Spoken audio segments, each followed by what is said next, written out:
Good morning, everybody. Welcome to today's session on carbon neutral, inclusive, and empowering designs, hosted by SAaTh Foundation. We're excited to have you with us as we continue exploring innovative, sustainable, and inclusive design strategies that shape the future of the built environment. This session is part of the SAaTh Mentorship Program, supported by Emphasis F1 Foundation, where 7 emerging architecture practices are receiving expert mentorship to refine their sustainability-driven projects. Over the past sessions, we have engaged in deep discussions on sustainability frameworks. We had an incredible session on permaculture and rating systems. You could find these recordings on our YouTube channel. Today, we shift our focus towards practical applications, material choices, and design strategies that balance performance, inclusivity, and environmental responsibility. Happy to hand over this session to Ankita, who will moderate this further. Over to you, Ankita. Thank you so much, ma'am. Hello, everyone. I will start by giving all of you a quick overview of today's session. First, we will discuss how we can empower construction workers through hands-on training on sustainable building techniques. Next, we will discuss how we can integrate sustainability, adaptive reuse, and universal design into architectural strategies, and how we can create a truly accessible spaces. And lastly, we will discuss how we can optimize building performance and reduce our carbon footprints through material choices and energy efficiency. And by the end of this session, we hope to gain valuable perspectives on how sustainability is not just about materials and technology, but also about processes, people, and inclusivity in design. So a little about this session, like ma'am said, this is part of our mentorship program, and it is designed for our mentees who have secured the mentorship awards from industry experts. But we have also invited institutes to broadcast this into their colleges and individual participants who are interested to gain some insight through this session. I would like to request all of you to keep it engaging. You could ask questions and you can put in your queries into the chat box while the session is going on. And we will have a Q&A after the presentations are over by the speakers. I would also like to thank our partners who have made this possible, and they have been supporting us throughout the SAaTh initiative. I would like to thank GBCI and Biome Environmental Trust, the Rainwater Project, Tarun Bharat Sangh, Out of the Box, Sustainable India, and our media partner, the Architect's Diary. Now we will move on to the sessions. First, we will begin from our first speaker, architect Prashant Dubare. He is a principal architect and co-founder of Blurring Boundaries, a Mumbai-based firm known for its strong emphasis on passive design, strategies, and sustainability-driven architecture. He is a graduate of Sir J.J. College of Architecture, and he has over 14 years of experience. He has been working on residential, hospitality, and institutional projects.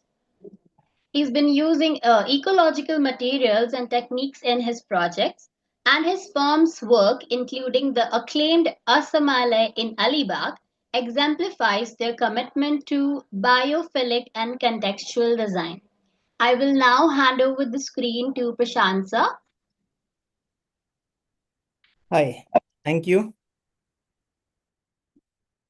I'll start sharing my screen.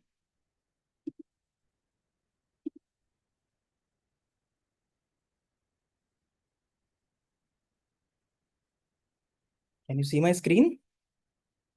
Yes, sir. You can go slideshow mode. Okay. Hello, everyone. I'm Prashant from Blurring Boundaries. And before getting into the topic, I'll just give you a brief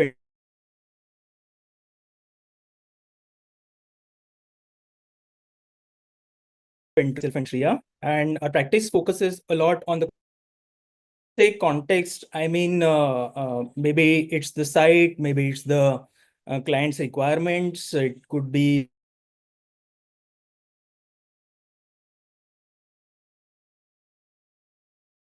and we believe that we need to respond to that context when we are designing any project. So today's topic is organic architecture, but that is not the main keyword for us as a practice. I would say that it's rather the product of the main keywords. Like when I say that we are mainly a contextual practice, sometimes the site demands an organic design. It's not that we design only organic way of architecture. Then sustainability is a very core part of our practice, and we focus a lot on passive sustainable architecture. And we believe that by focusing on passive techniques, you can eliminate the problems rather than create them in the first phase and then try to solve them. When I say passive designs, we focus on how your building is oriented, how you design your opening so that there is a lot of natural light ventilation throughout the structure. Biophilic architecture again is something that takes inspiration from the nature, from the surroundings, and try to be part of it rather try to seclude from it. I think in today's world, it's very important to be innovative, experimental, and collaborative. And we believe that more you collaborate, the better the product is. So let's start with the main topic, that is organic architecture. So I'll start with what is organic architecture. Now, it's a very generalized term. And how do you define organic architecture? So I think there is no specific definition to it, but rather, how one designs it. Is it about the straight lines? This is one of the very famous Frank Lloyd Wright's building, Falling Water. And the overall design is driven by the straight lines, but it's not that it's about the straight lines or it's about the curves. This project incorporates a lot of curved geometry, but does this define organic architecture? No. I think it's not just the geometry that defines it, but or even materials. Sometimes we say that if you use natural materials, that's organic architecture. But I don't think it's only about the materials either. So I think it's a design philosophy where the overall project, the overall structure blends with the nature, where you design a structure thinking about the context of the site and how it blends with the surroundings.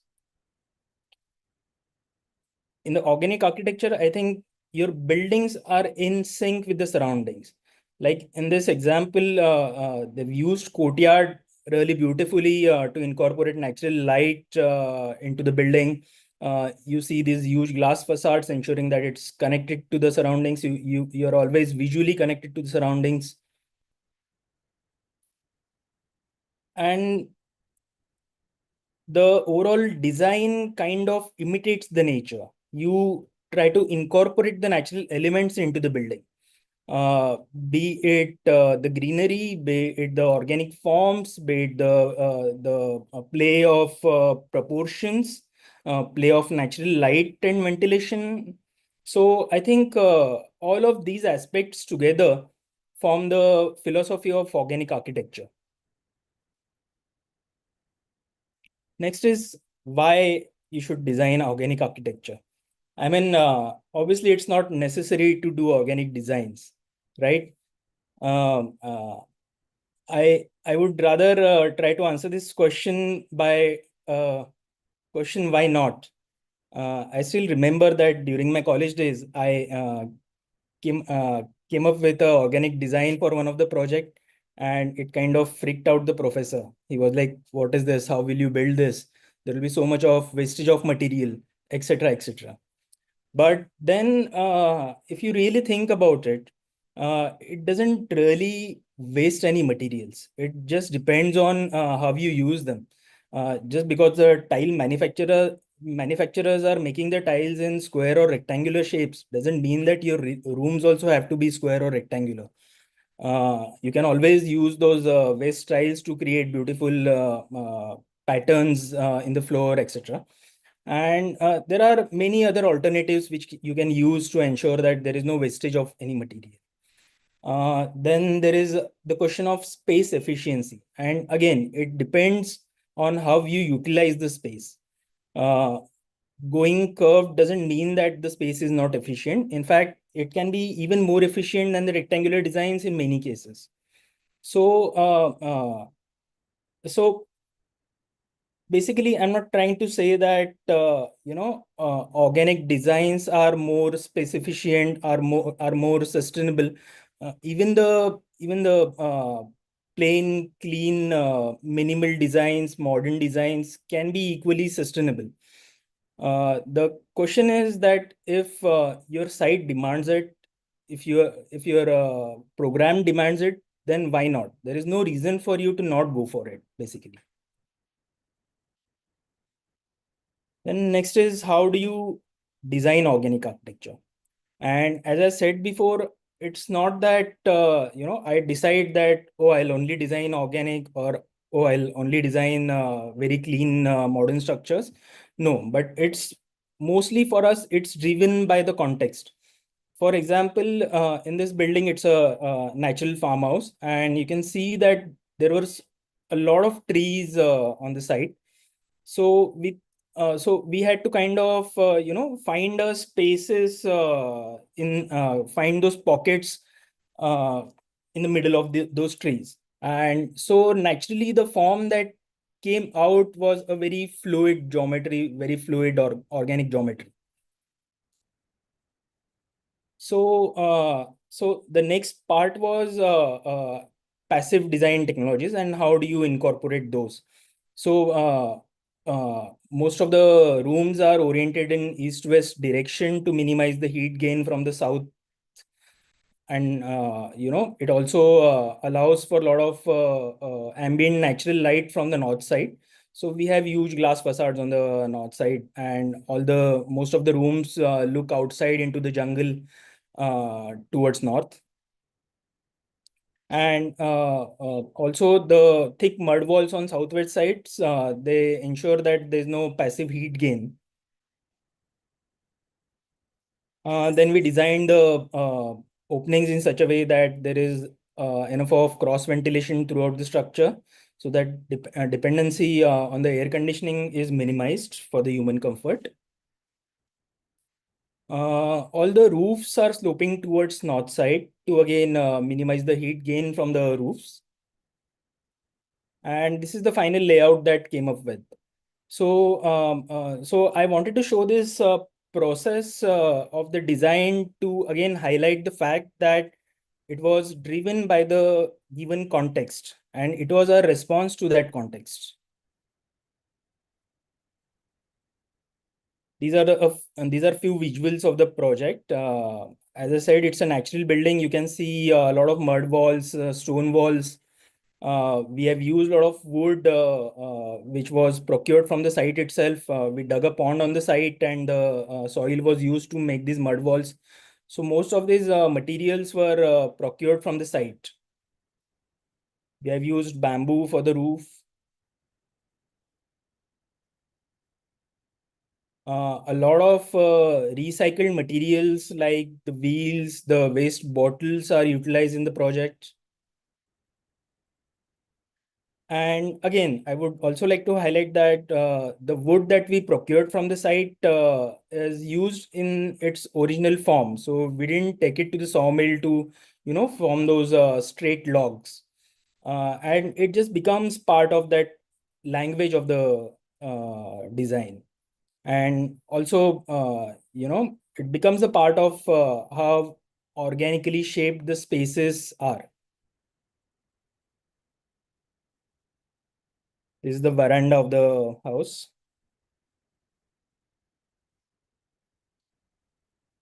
Washrooms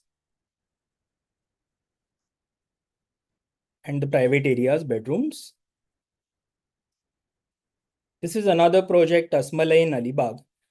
Again, we had a few trees on the site, and the design was a response to those trees. It was a very tiny site, and we didn't have too much of an option to, but to, build within those constrained lines. And this is how the overall form, kind of merges from the ground and it just flows. Few visuals. So I'll be talking about the design development of the organic form, but in this case, this is the kind of study model that we came up with. And we showed it to the client and he was like, okay, this looks interesting, but will you be able to actually build this on the site? And this is a construction photo and this is the final project. So yeah, again, a lot of natural local materials that we believe in using as a philosophy. Simple bricks which are procured locally, black basalt stone. These are a few images of the interiors, the overall flow of the house, because it was a very small house, 15 ways to flow into each other, and so that it feels more spacious from the inside. Again, use of these simple discarded bottles and how it helps you in creating these organic forms. Bedrooms and the washrooms. Now, this is our ongoing project in Goa. And again, a lot of trees on the site and very ecologically sensitive site. So we wanted that let's have very minimal architectural intervention to the site, because and our way to do it was to raise the structure and design something which is very fluid and it adapts to the context. So I'll just show you how. So we built this raised platform and all the cottages are also raised. This is how we place the cottages in the pockets of the trees. And we designed the cottage in such a way that there is a court and there is a deck, and overall form is also quite fluid, so that even if there are any trees coming in the middle of the cottage, the fluidity of the form kind of incorporates them. So we didn't have to cut any tree on the site. This is a visual of the site. You can see swimming pool, the raised cottage, and how the trees are incorporated in the deck in this specific example. A few more images of the project. The overall build form is overall cottages are built using the ferrocement. It offers a lot of fluidity, and then it's cladded with the copper sheets. We have used waste steel reinforcements to make these handrails.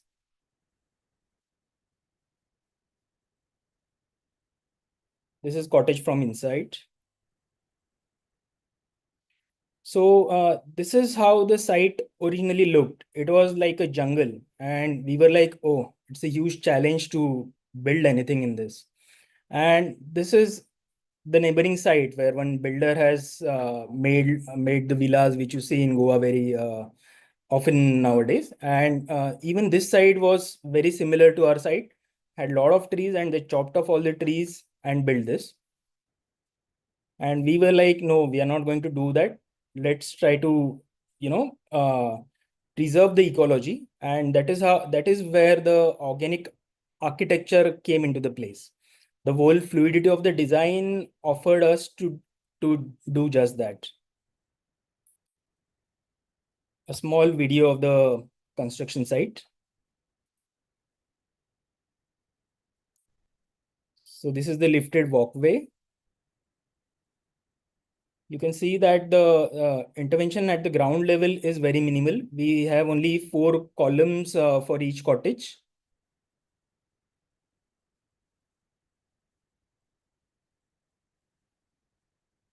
Along with the sustainable reasons, it also creates a very unique aesthetic design. And we believe that, each project is different, and each project offers a lot of opportunities and a lot of challenges also. And we try to respond to those opportunities and challenges, and what comes up after doing that process is a very unique expression of the design using locally available laterite stone, etc. So the next part of the presentation is training the workers, which is a very important aspect of executing the project, especially when you're doing organic architecture. Because if you give a very straightforward design to any contractor and they'll build it, but the moment you show them anything out of the box and they're like, oh, how do we make this? And they'll come up with hundreds of reasons to not do it. So we believe that first step is to train yourself. First, you have to understand the overall your materials, your technologies. You need to do your own research. You need to attend the workshops who are teaching about these technologies.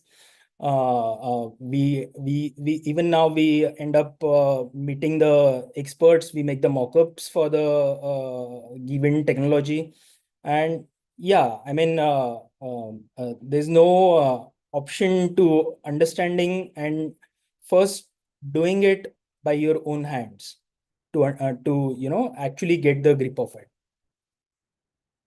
Then the next stage is, of course, finding the right masons, because if you have a wrong contractor in place, wrong masons in place, then the entire process becomes very difficult. So when I say right mason, we as a practice try to get local masons on board, but of course they come with their own challenges also. So you can even try to train your own set of team and use them for your various projects. That's up to you. But yeah, I think the willingness of the masons or the contractors to try these new technologies is very important, because if they're rigid about their mindset, then again it becomes very difficult. Their experience always helps. I still remember that for our first project, Brick House, we wanted to make those organic shaped arches and domes, and the contractor knew how to make the arches. He had that experience. So that really makes the overall process really smooth. And the commitment, obviously. Again, I'll share one of our experience that we trained a group of masons for a project in a small village. And we thought that, okay, by training them, we'll be able to use them for our other projects also. But it turns out that after the project was done, they were really happy to live their life in that small village, and they didn't want to leave that village. They were like, we are so happy here. We don't want to go into another city and build. We don't want to stay away from our families for that long. So, the commitment. So I'm not saying there's anything wrong with that. Of course, But my point is that if you're trying to, train some masons which you hope to use in some other projects, to ensure that they're willing to travel, they're willing to have that kind of a lifestyle. Then sampling on site is really important, because that is how you train your masons on site. I'll just play a small video which shows how we made a small sample of brick arch for one of our site in New Jalpaiguri. The location was really remote, and we took a few masons from the nearing town, and we trained them about how to make those brick arches. And yeah, first we kind of taught them the basics of the arches, and then how to make the form work, and how to get the center, how to mark that curve. And actually, once you get your form work correctly, then your half the job is done. And we realized that by doing this, while you stand on your own on the site and show it to them how to do it, and when they do the first mock-up, and they're suddenly like, oh, this was not that difficult. Suddenly their overall attitude and the approach changes, and they also start enjoying the fact that they're building something new. They are also learning something new, something unique. So yeah, I mean, these small mock-ups on the site are non-negotiable.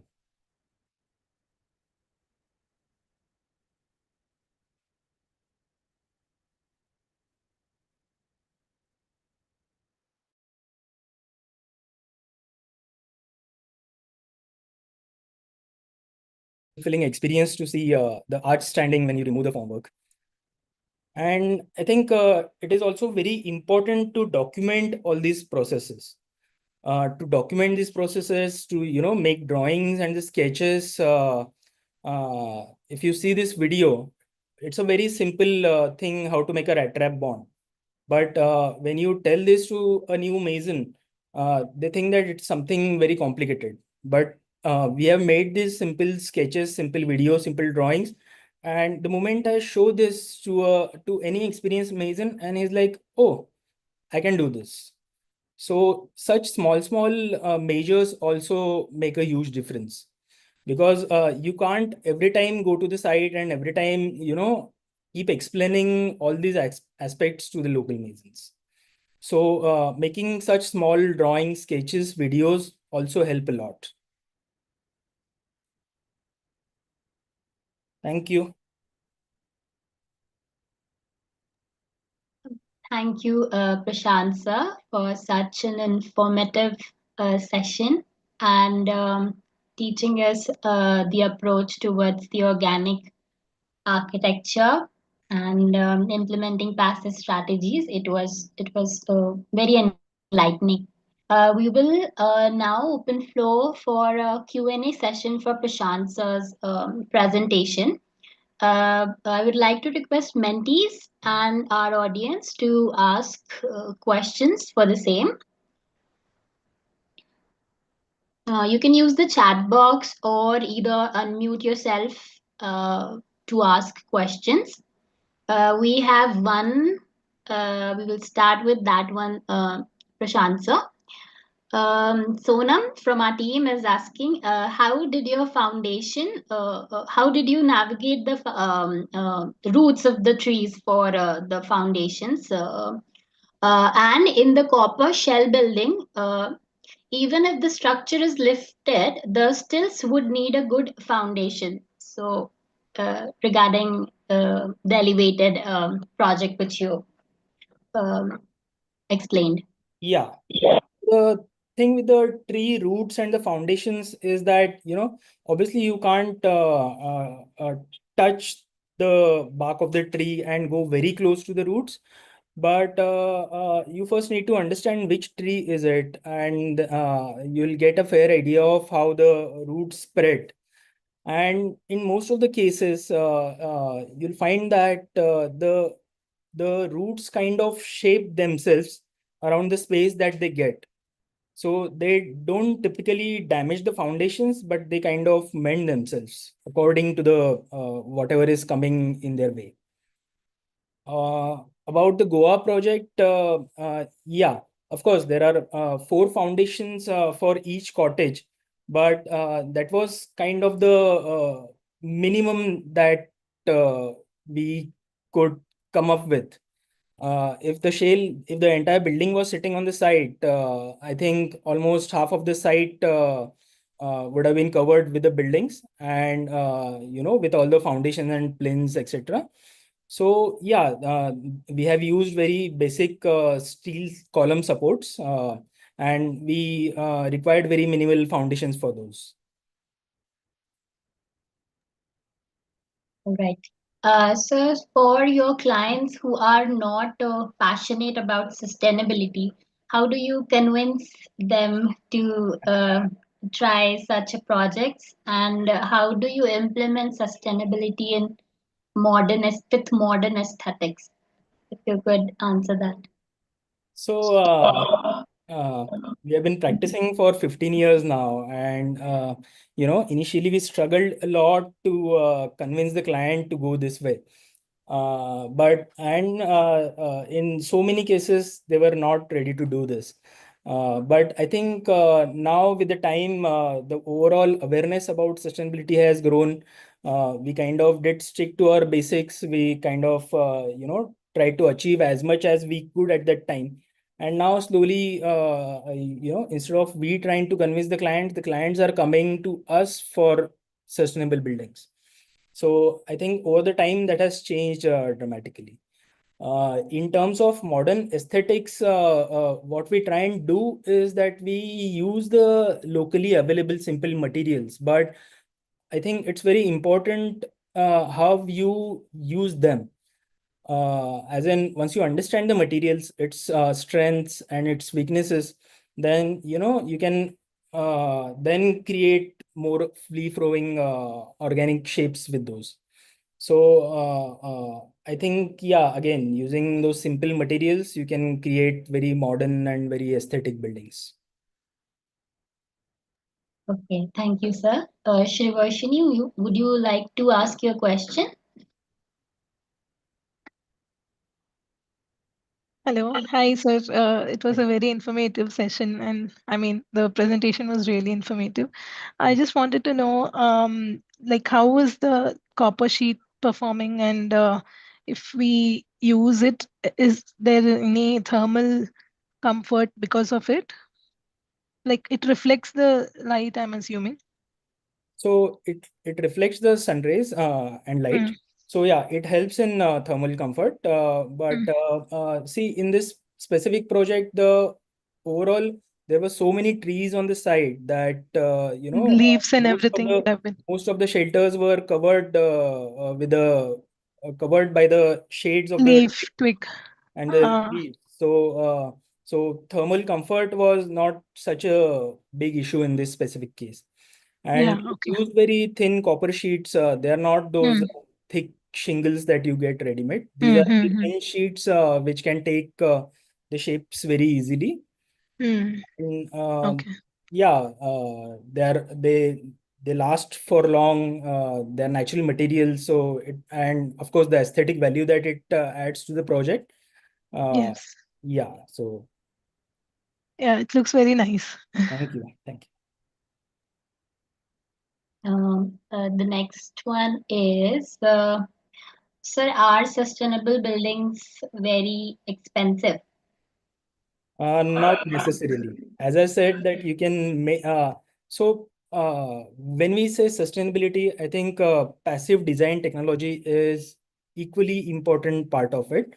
And what it takes is to design your building which responds to the climate, which ensures that you get a lot of natural light and ventilation through the building.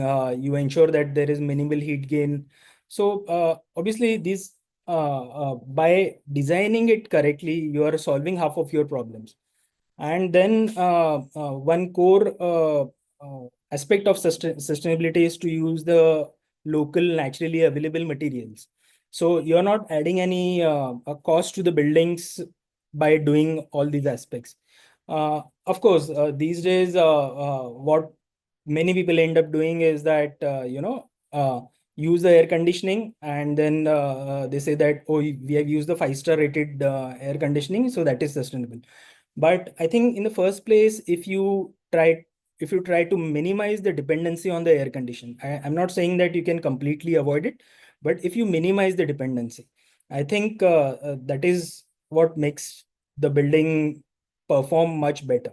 So I don't think sustainable buildings are more expensive. They can be equally expensive or even less expensive. Thank you, sir. We have another one, sorry, from Rakshit Salunke. He's asking, how do you balance the need for functional spaces with the desire to create organic and curved forms? And what would be the cost complication be when it comes to furniture, etc.? As most of the rooms had circular beds. So yeah, when it comes to form against function, it obviously needs to go hand in hand.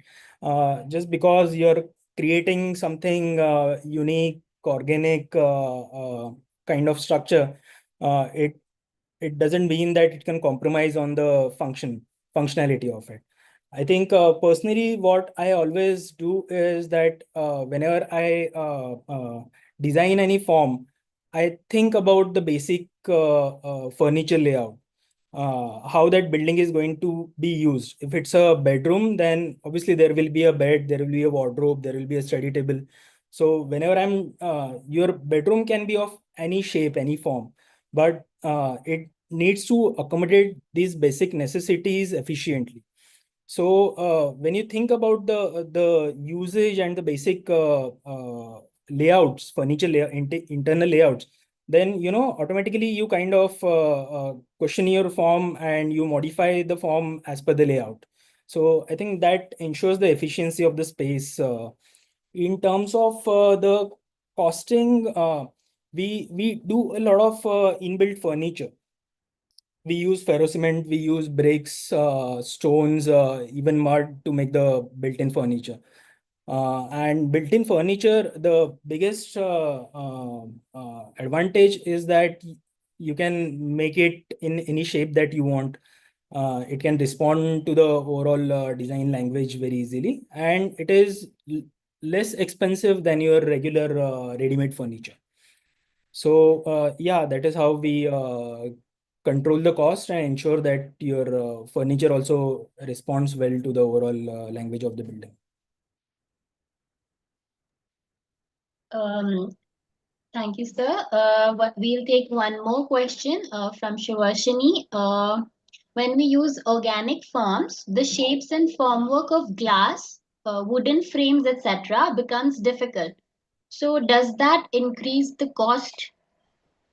So yeah, I think it is very important to select the materials carefully when you're designing the organic forms, because if you go for a RCC construction in organic form, you will need complete shuttering complete formwork to achieve that form in RCC. But like I said, ferrocement is a great option for that. You don't need any formwork to create any shapes with the ferrocement. So you said that if you decide to make something, some glass structure, or use materials which require heavy shutterings, then we try and find the alternatives to them. So again, it's very important to select your materials carefully. Otherwise, it's very easy to spend extra on the formworks and the preparation that is required to execute your project. Yes, sir. I understand that. I was asking, what about the glass for the fenestrations, where you have to actually take a template and get it cut in that form. So usually it becomes costlier than usual rectangular forms, right? I Yeah. mean, and So also I saw one glass is curved in your profile. I think so. Is it? no, it is It not looks like that. curved. Actually, we have Okay. joined the smaller pieces to form that curve, Okay. Yeah, yeah. Yeah. because actually curving the glass is an expensive affair. Very, very expensive. Yeah. Okay. Yeah, So but if it is a template, how does it vary in cost?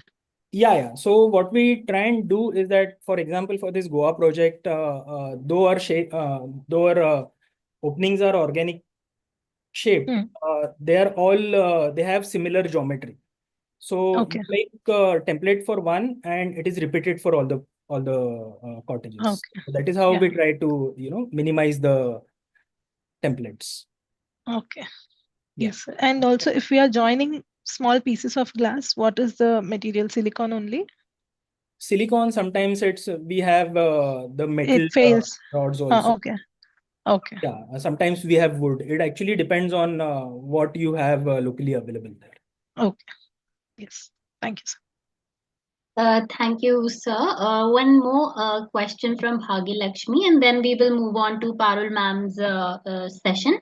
Are there any resources for architects to get trained and to train masons for the alternative construction techniques? So, workshops is a great resource, I think. Now in India, there are many places like Thannal, there is Orwell, where they're holding workshops to train not just the architects but even the masons. Like even for our ongoing sites, we are sending a group of our masons for such workshops, and they get trained there. And along with the workshops, as I said, that we also document and create this database, which we share with our masons. And we create them in such a way that it's very easy to understand. We don't make them very technical. We create a lot of videos which are easy to understand. And yeah, I think such measures, with such things, it's not very difficult to train new masons. Thank you so much, sir, for showcasing your incredible projects and guiding us about sustainable and contextual design. We will now move on to Parul ma'am. She will guide us on crucial aspects of sustainability that are often overlooked. Those are inclusivity and accessibility in design. So we are honored to welcome Professor Parul Kumtha. She is an architect and conservation specialist dedicated to heritage conservation, barrier-free environments, and universal design. She is the principal architect at Nature Nurture Architects and Planners and a faculty member at Sir J.J. College of Architecture. She has been a strong advocate for ensuring built environments are accessible to all. Through her work, she has demonstrated how adaptive reuse, accessibility, and sustainability must go hand in hand. I will now hand over the screen to Parul ma'am. Thank you. Thank you so much, Ankita. I hope everybody can hear me. Yes, ma'am. Loud and clear. Yeah. Okay. Because there are two issues. Firstly, I have a sore throat. And secondly, my internet connectivity is showing some glitches today. So, apologies for both those factors, but I don't think they should come in the way. Okay, ma'am. So, yeah. So, starting with, just an introduction to all of this. I just thought today, and I know that this whole process and your mentorship right now is more about the environmental and green sustainabilities. So, what I want to therefore focus on is how do we look at the whole process of designing for persons with disability rather than just sharing some projects of mine. I have earlier taken a lecture with Ethos, and you all can always share that with all the mentors where my projects have been discussed. So I'm going to start off with a little bit of introspection for all of us. And I suppose all of you have some paper and pen there with you. And let's just look at these questions and put down what thoughts come to our mind. So firstly, I want you to describe yourself using just 5 words.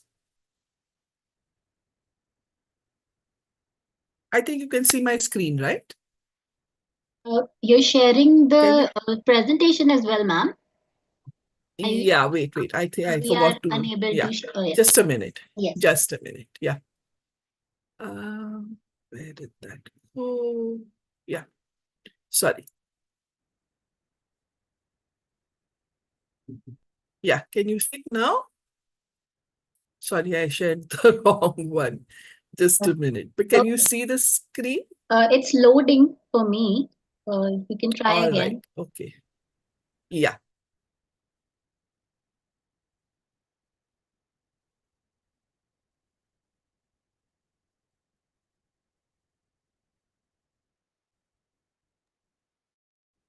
Can you see it?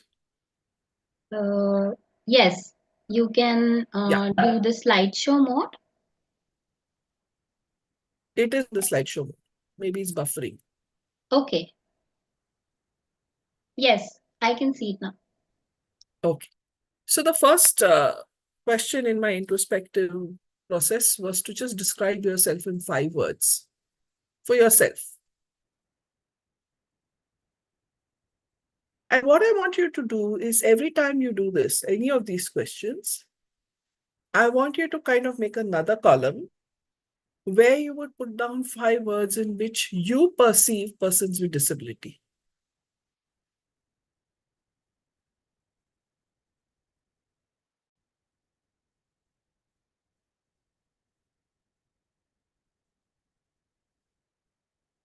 Moving on, what does friendship mean to you?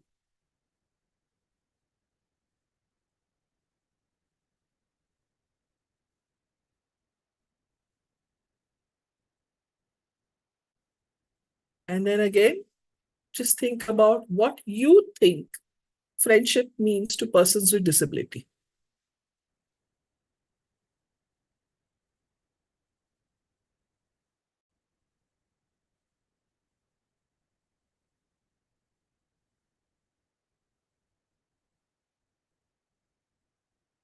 What does a job mean to you?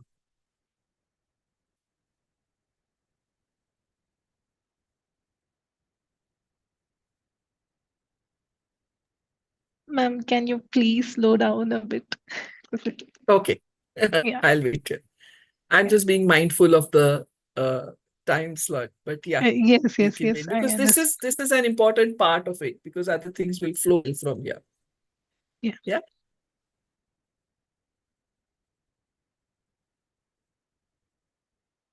So again, like I was saying, while you write about what a job means to you, also parallelly write about what you think a job means to a person with disabilities.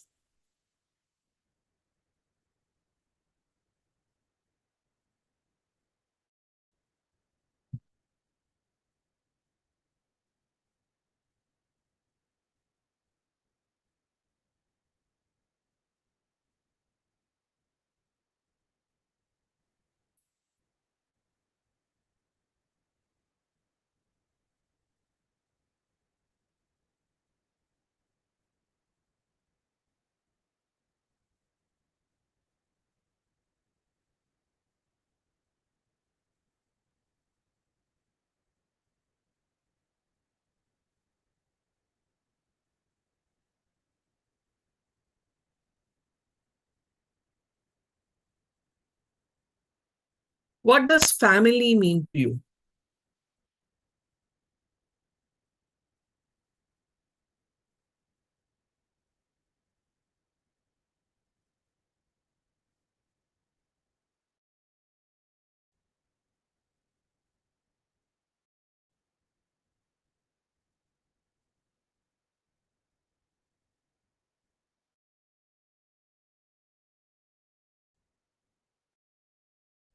Again, what do you think family means to persons with disabilities?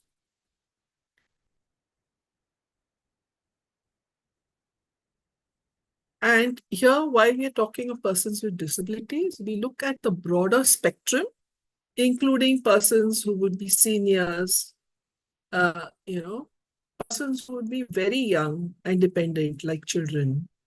Yeah, because many of us are looking at residential places. So all of these get included.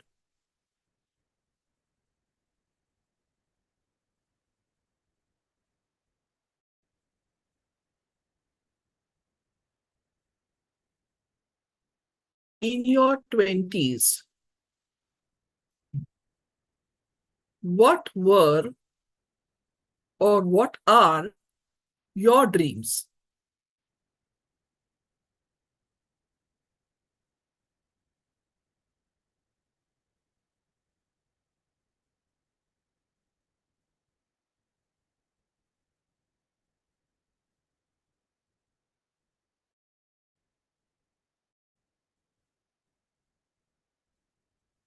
And of course, what do you think are their dreams?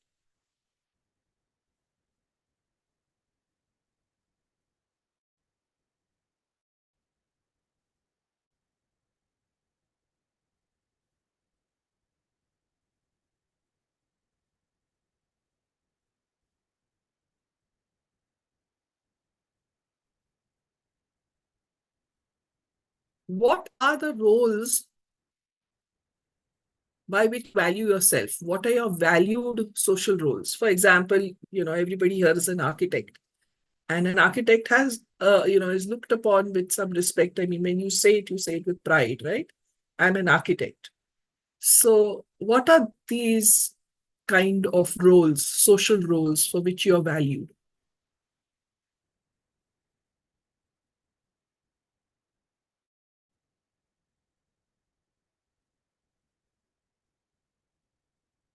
And are there similar or different kinds of social roles for which persons with disability are valued?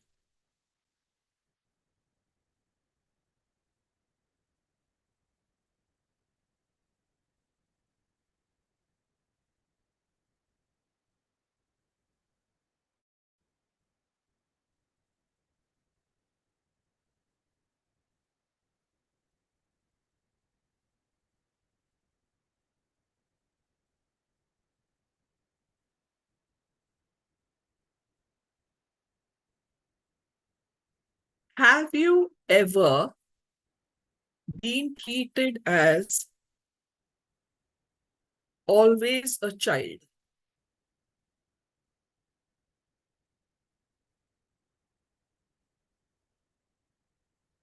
And of course, if so, by whom? You can write it down for yourself. Always dependent.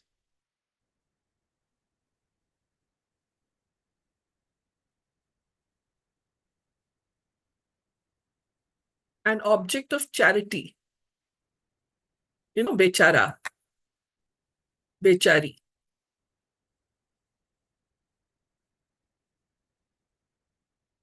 An object of pity.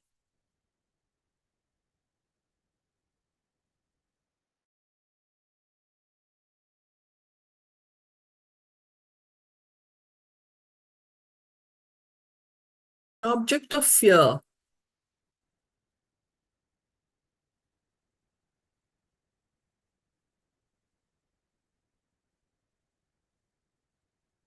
Little children cringing from you.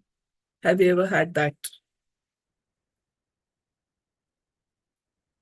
As a person who's sick and needing treatment or a cure from your condition.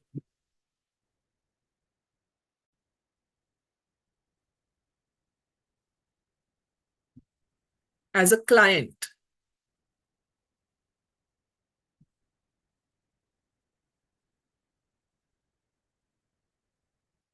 Or anything else in this line, if anything else strikes. And I hope parallelly you're thinking about persons with disability that you might have come across in your life or groups that you're working with. So the thing about being a person with disability is that they're often stuck in a client mode. And this is important for us to understand because we are, one part of their service providers, right? So we will also tend to look at them as clients as opposed to end users, right? So When we do that, some things that stand out to me in particular, and you all have written down your valued social roles, and I want you to look at social roles for yourself and try to evaluate if those have come out of being in a position of client or being in a social position that calls for those roles. Like, for example, are you a person receiving therapy, or are you a person using the gym? Right? I'm giving you something simple to understand. So when you're looking at, if you've put down, for example, a gymmer as one of your social roles, then what made you say gymmer and not person doing physical therapy? Right? What happens is, for most persons with disability, most of the roles that they have are paid roles. Right? They don't have roles which are freely given and therefore which are enriching. For example, like say you go and see a film with your friends. That's just a freely given relationship. You're friends and you become movie watchers as friends.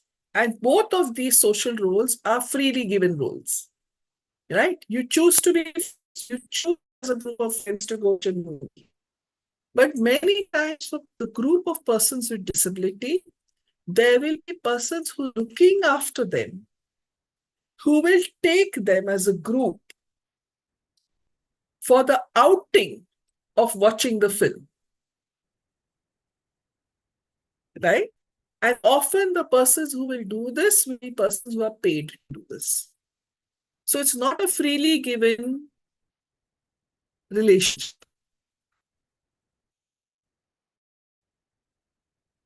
Yeah, like I was saying, many of these are paid. Often, the only freely or voluntary relationships in the lives of persons with disability are limited to their immediate family. Right from friendships to everything else. And as we all know, we can't really be friends with our parents or our siblings. Correct? A friend is a friend and a sibling is a sibling.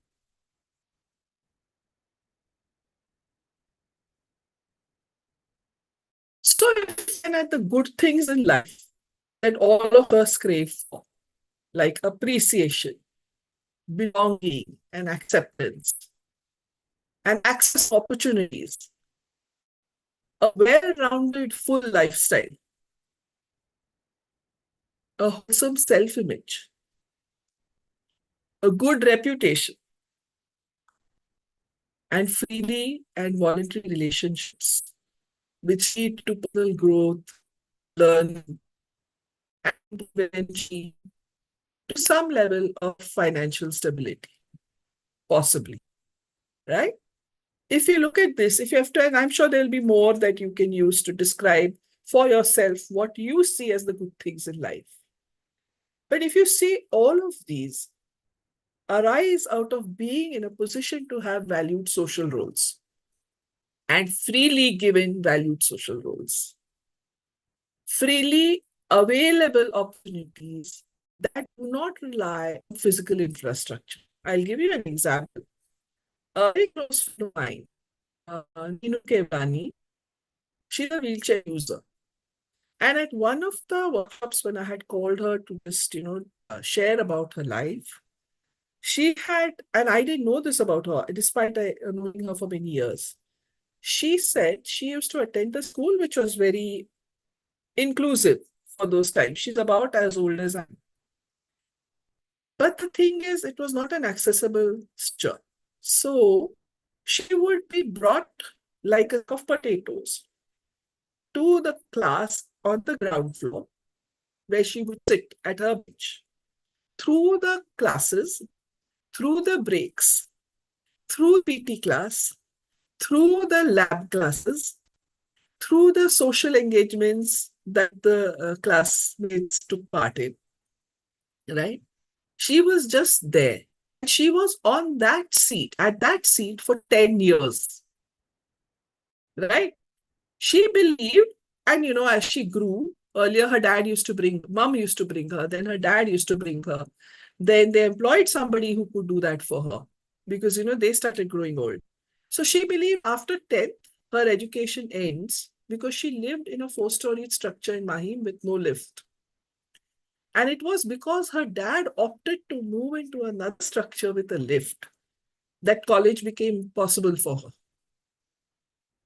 Just a simple thing like that you and I may not take, we just take it for granted. It depends more upon how much you score that will determine which college you go to and why. But here, it had nothing to do with her capacities. It had to do with the infrastructure. So like I was saying, basically, it's a circular movement, right? If you want access to the good things in life, you need to be able to be in valued social roles. And you need to have some amount of competency that is allowed to be developed, which will also lead to, you believe as yourself, what is your image of yourself, which in turn leads to more social roles, which in turn leads to good things in life, right? Basically, there are 5, there is this theory, I'm just using this for you. There are 5 F's that are looked at to ensure that life is wholesome. And these would be family, friends, fun, fitness, and finance. And if you see each of our lives, in more or less degrees, we touch upon all of these 5 in valued ways, right?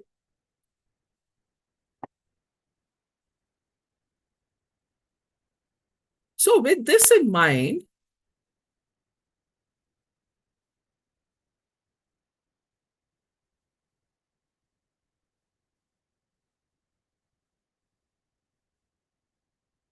I want you to just look at this little clip I have here.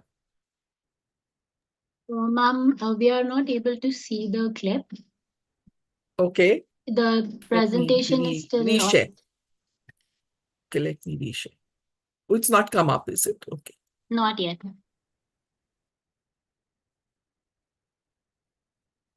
Tell me when you can.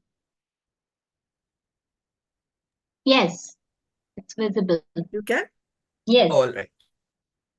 Yeah, so for many of us who have never really interacted one-on-one with persons with some form of discipline, and here let me say, bring to attention that I'm here referring to even just obviously visible disabilities. I'm not even referring to invisible disabilities like dyslexia, autism, or other neurodiversities. Yeah, health issues, not even the invisible ones, which we could maybe be forgiven for not noticing. But even with very obvious disabilities, we often struggle to interact with persons, right? Because in our hierarchy, they are so clearly defined as another group of people. Right? So here, in fact, this person's actually trying to be very kind about it and saying, how would you like to be referred to? And the person in the wheelchair is just saying, call my name, right? And we never get asked that question. Has anybody here been asked that question? How would you want to be referred to?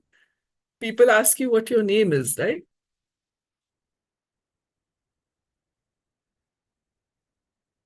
It's happened.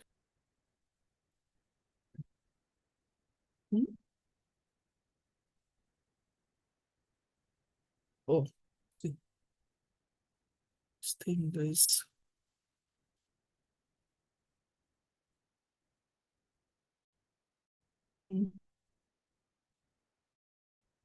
me my internet glitch is acting up. Yes, no. Okay. However, over time, there has been a change in which persons with disability are being addressed, right? And now it is believed that you should always put person before the disability. So we would say person with autism, person who's a wheelchair, mind you, user, not wheelchair bound. And this correction was again given to me by one of friends who's a user, because I was freely using the word wheelchair bound, which we tend to do, until he pointed out to me, he said, Parul, you wear spectacles, and do you call yourself spectacle bound? Right? Which is where I realized it's just an implement that is used. But I'd also, but a lot of persons with disability themselves like to just be referred to by their disability. So, for example, the whole group of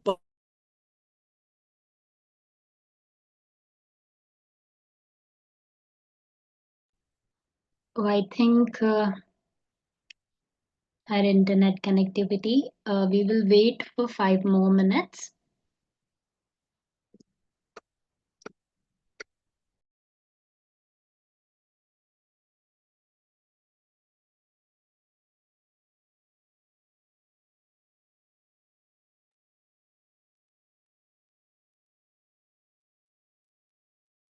Ma'am, if you would like to keep your video off to save the bandwidth, that is also fine.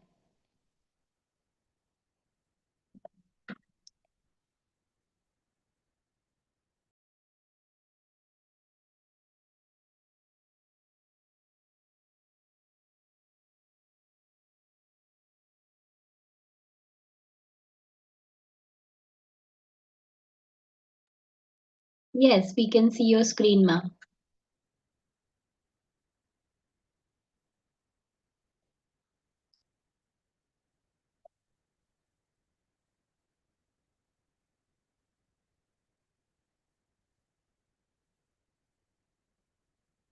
But we cannot hear you.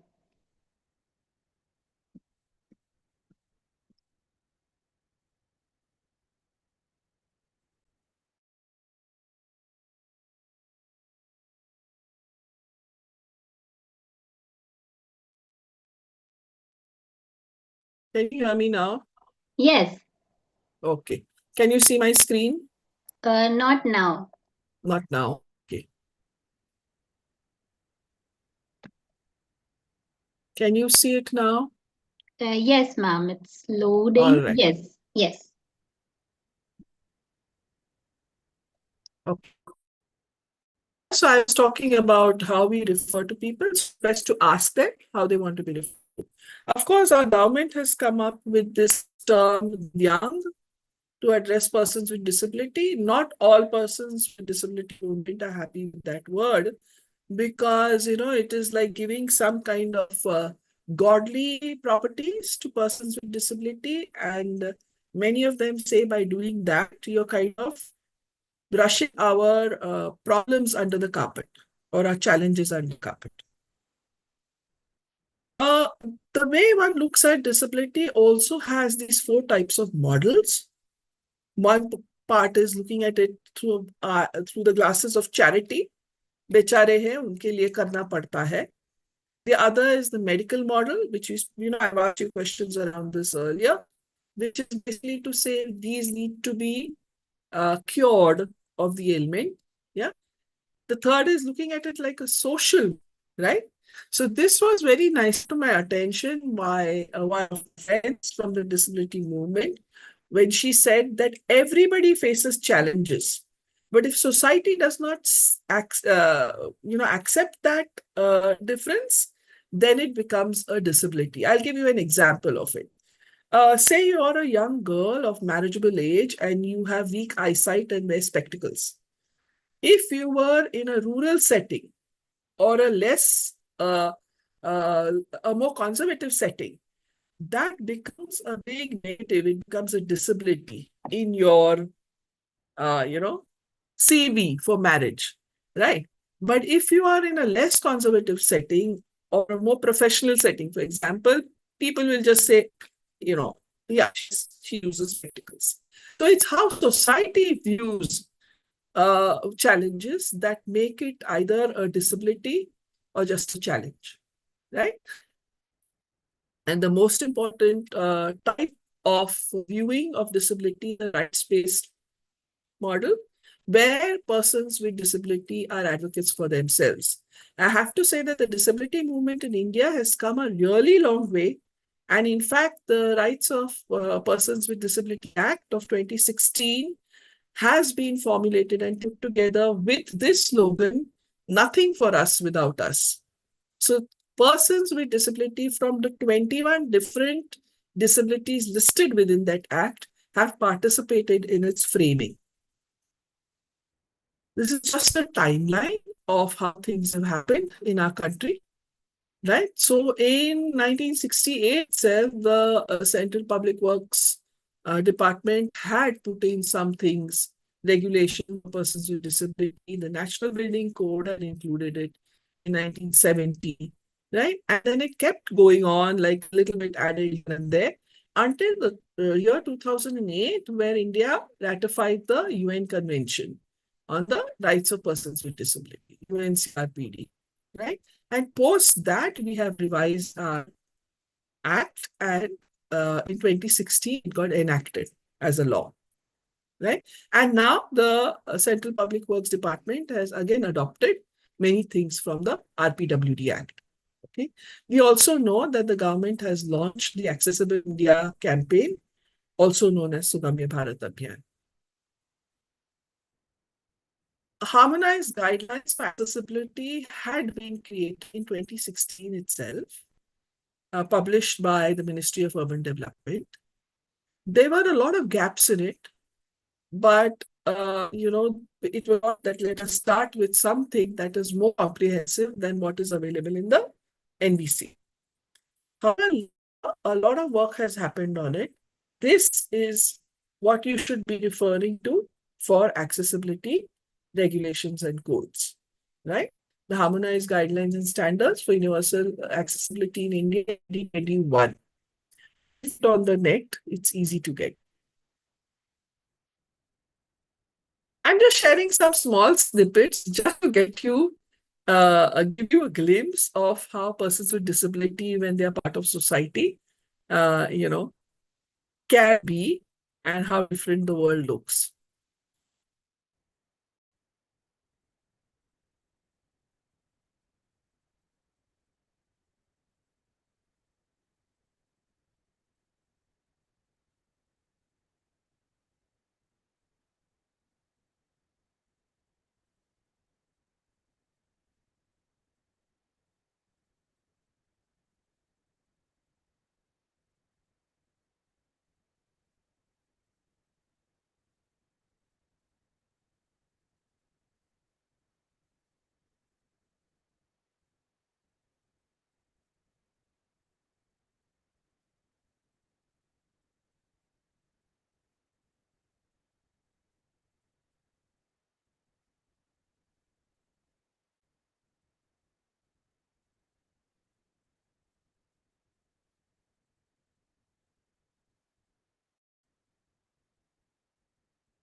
Do see this film.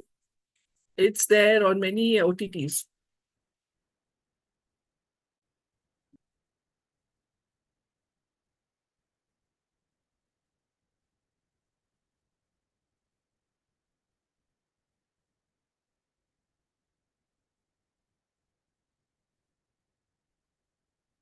Yeah, this story is loosely based on one of the earliest wheelchair using self advocates, Malini Chib. It's been written and directed by her cousin.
Do see this too, because it just looks at life of persons with disability, invisible and otherwise, in a very different way. Because some are think that they're not capable of the things that you crave for in life and you aim for.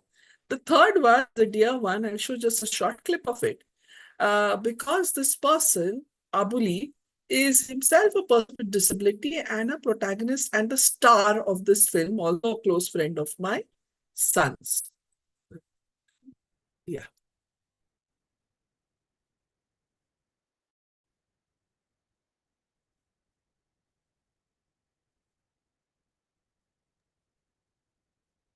Actually, Parul ma'am, the video Yeah. is not the audio is not playing, I think, and Oh, it, oh, sorry. In all of yes, these, because I forgot to share. yes, yes, Oh, no. Yeah. Okay, fine. Let's just move ahead. yeah. Yeah, because I'm looking at time. But just see these.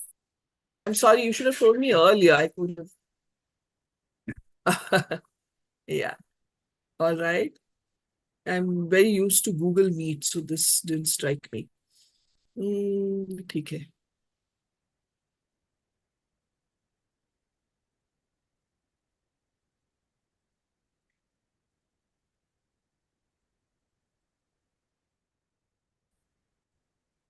Yeah. We'll look at the basic principles of universal design and what they are. Because if you follow these basic principles, you essentially create spaces for universal design. Firstly, what is universal design? Yeah, it is a design which can be accessed and understood.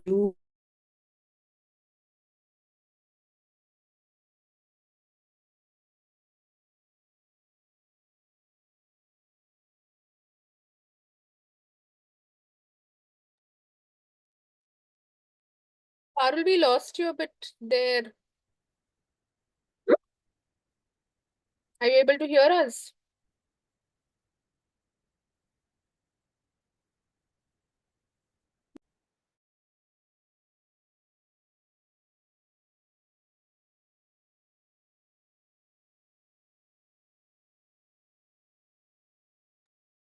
Please bear with us for a while we connect with Parul ma'am.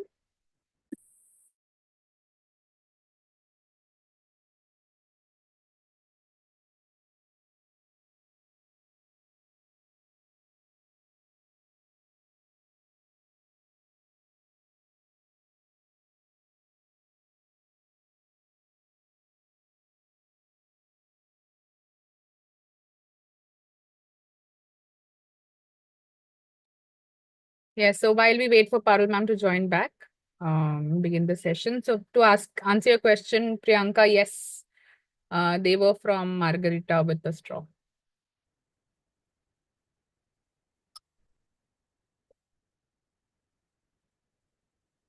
Hi, Parul, are you here?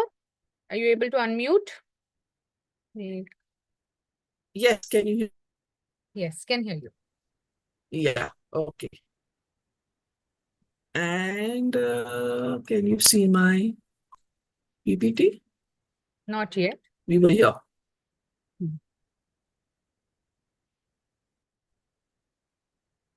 Parul, they're asking you for the names of the 3 snippets that names of the series or the movies for the 3. Okay. So the first one was Margarita with a Straw. Yeah, it's an Indian film, but it's in English. The second one is Love on the Spectrum. It's a Netflix docu-series, so it's based on real people. And the two versions, the one set in Australia and another one set in the US, like the one in Australia. Third is a film called Ahan, which is a Hindi film. And the interesting thing about this film is that is himself a person with Down syndrome. Can you see my screen now properly? Yes, can see the screen. Okay. So the basic principle of universal design is very simple. It's useful for all and necessary for some. Right? If I have to explain this using a visual, I've taken this, from publication. You see, there's a person on a wheelchair and there are lots of persons waiting to use the step. Saying, saying, put it in the ramp. The person more people need to play. But reality is, if he can ramp, everybody would be able to get it. So when we look at design, we have to look at what works for everybody. That's all we need to do. We don't have to add, there are no additions. This for the children, this is for all the people who are different. The first principle of universal is about equitable use, right? We have all.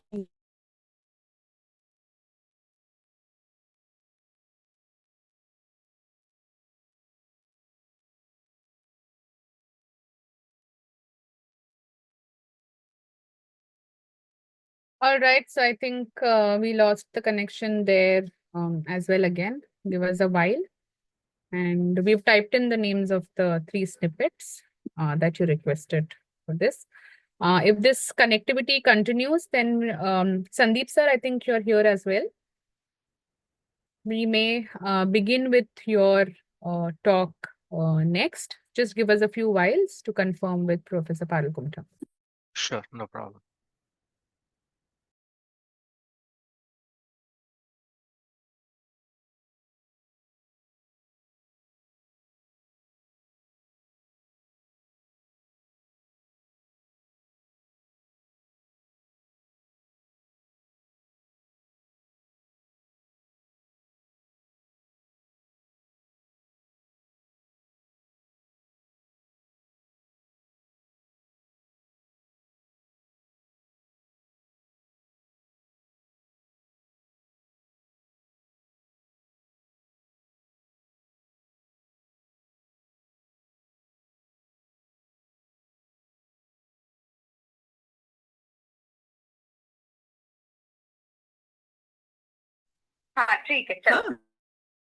Can you all see my PPT?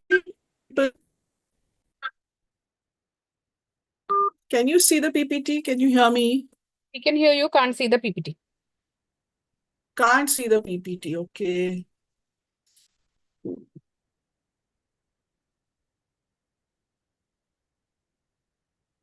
Just quickly go through it. We still And can't. then I can also. Can't see it? No, can't see the PPT. You still can't see it? No, still can't see it. Oh, ठीक है. I'll send it to you, Sonam, like you said, Yes. and then we can take it from there later. ठीक है? You hear me? Did you hear me? Yes, could hear you. So, like Map suggested, we will take a pause from her session. We will get hold of the PPT and we will broadcast it for you here. In the meantime, we can begin with the next session. Now we can see your screen, but I think there's a lot of delayed. Yeah, and it's gone again, I think. No, So never mind, I'll send you. Let's not hold up the next session. right, yes. Okay. So over to you, Yeah. Ankita, to take forward the next session. Thank you so much, Sona. We will move to the next speaker, Mr. Sandeep Doda Balapur. He is an associate director at EDS Global. He has over 15 years of experience in energy efficient design, green building certifications, and sustainability consulting. He has also worked extensively across LEED, WELL, and IGBC rated projects, focusing on innovative energy strategies to optimize building performance while reducing environmental impact. Today, he will walk us through the impact of material choices and strategies to lower carbon footprints in architecture. Ankita, just a correction on the pronunciation. Sandeep Doddaballapur it is. So So over to you, sorry. Sandeep. Yeah, no, we completely understand. I just No, thought no. I've lived in the US for a decade, and I've right. had worse. Sure. So much so that actually a funny anecdote. It has so many syllables in it. The first time I went there, I had to write it down and scratch it off because people wouldn't understand how to type it out. Can say So it. it's a tough one, I understand. So thanks so much for pitching in, though. Right, Sandeep. Yeah, Thanks. thank you. Over to you, sir. Yeah. Yeah, thank you. Just give me a second so that I can get situated.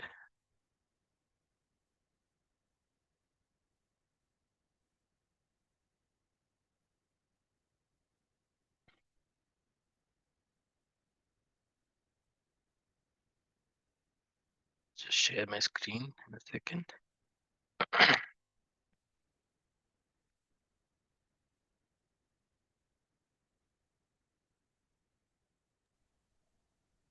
We can see your screen, sir. Okay. Are you seeing it in the full screen mode or? Yeah. Yes. Okay. All right. Perfect. Um, so thanks for the introduction. My name is Sandeep. I'm an architect first, and then I did my architecture from Arizona. Vishweshwar National Institute of Technology, Nagpur. Then I went to Arizona State University, where I did my master's. That's where I kind of picked up some of these, more technical aspects. But I would want to give a shout out to Architect Chitra Vishwanath, where I did my internship, and all the mentors in my undergrad program that kind of gave me a direction and pushed me towards the issues of sustainability and energy and all that good stuff. So I guess everybody's kind of understands and knows why we are talking about all of these things, but I have a few slides in the starting to kind of just take us through why we are talking about these things. Um,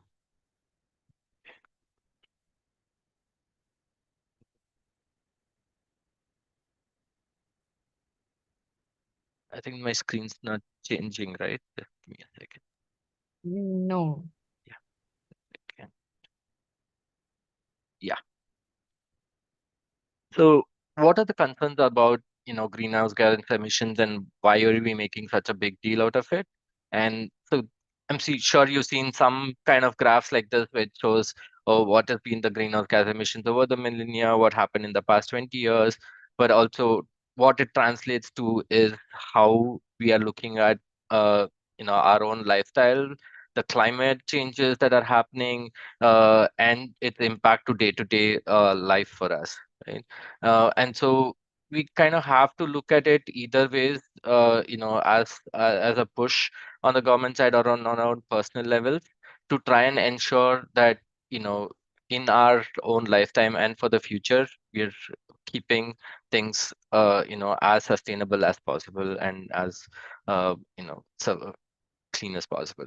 So even within a span of 5 to 7 years, you see that there is a drastic change in the amount of differences in the temperature or in the carbon emissions and the spikes that we see. So if you see in the graph, this is again in 2018, there was a 43% increase from the 1990 levels. And then if you go into 2020 or into 2025, it's the 49% increase. So there is a lot happening, and how do we make it more sustainable, right? What is our uh, you know role in all of these things, right?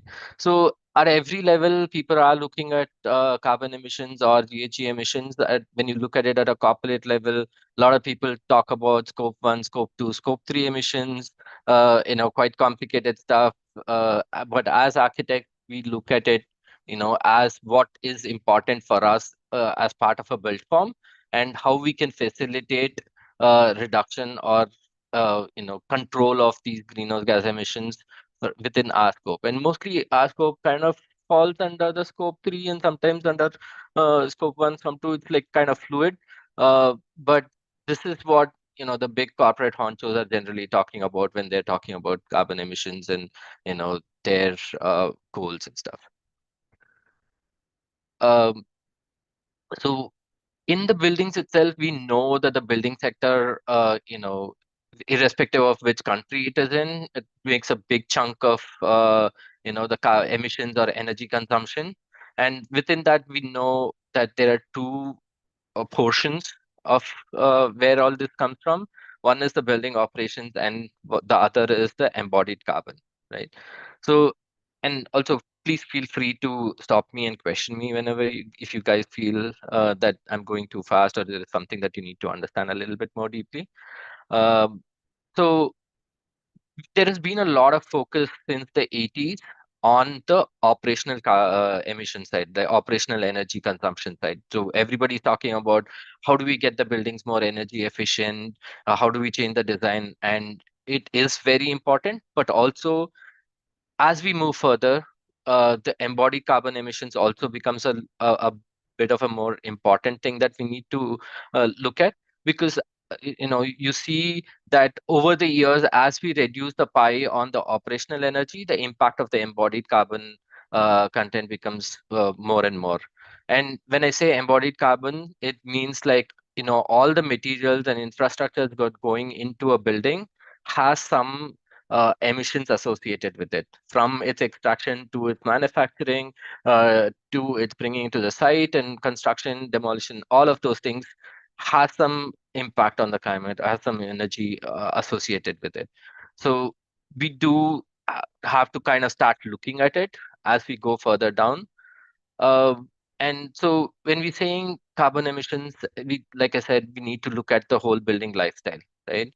If you take a material and you're talking about its embodied carbon, there are multiple stages, and we look at it. Stage 1, where it's actual production, where is the material coming from, how far away, how is it does it have to be mined, is it a good resources, is it a renewable resource, what's happening. So then what is during the construction stage, what's happening during the construction stage?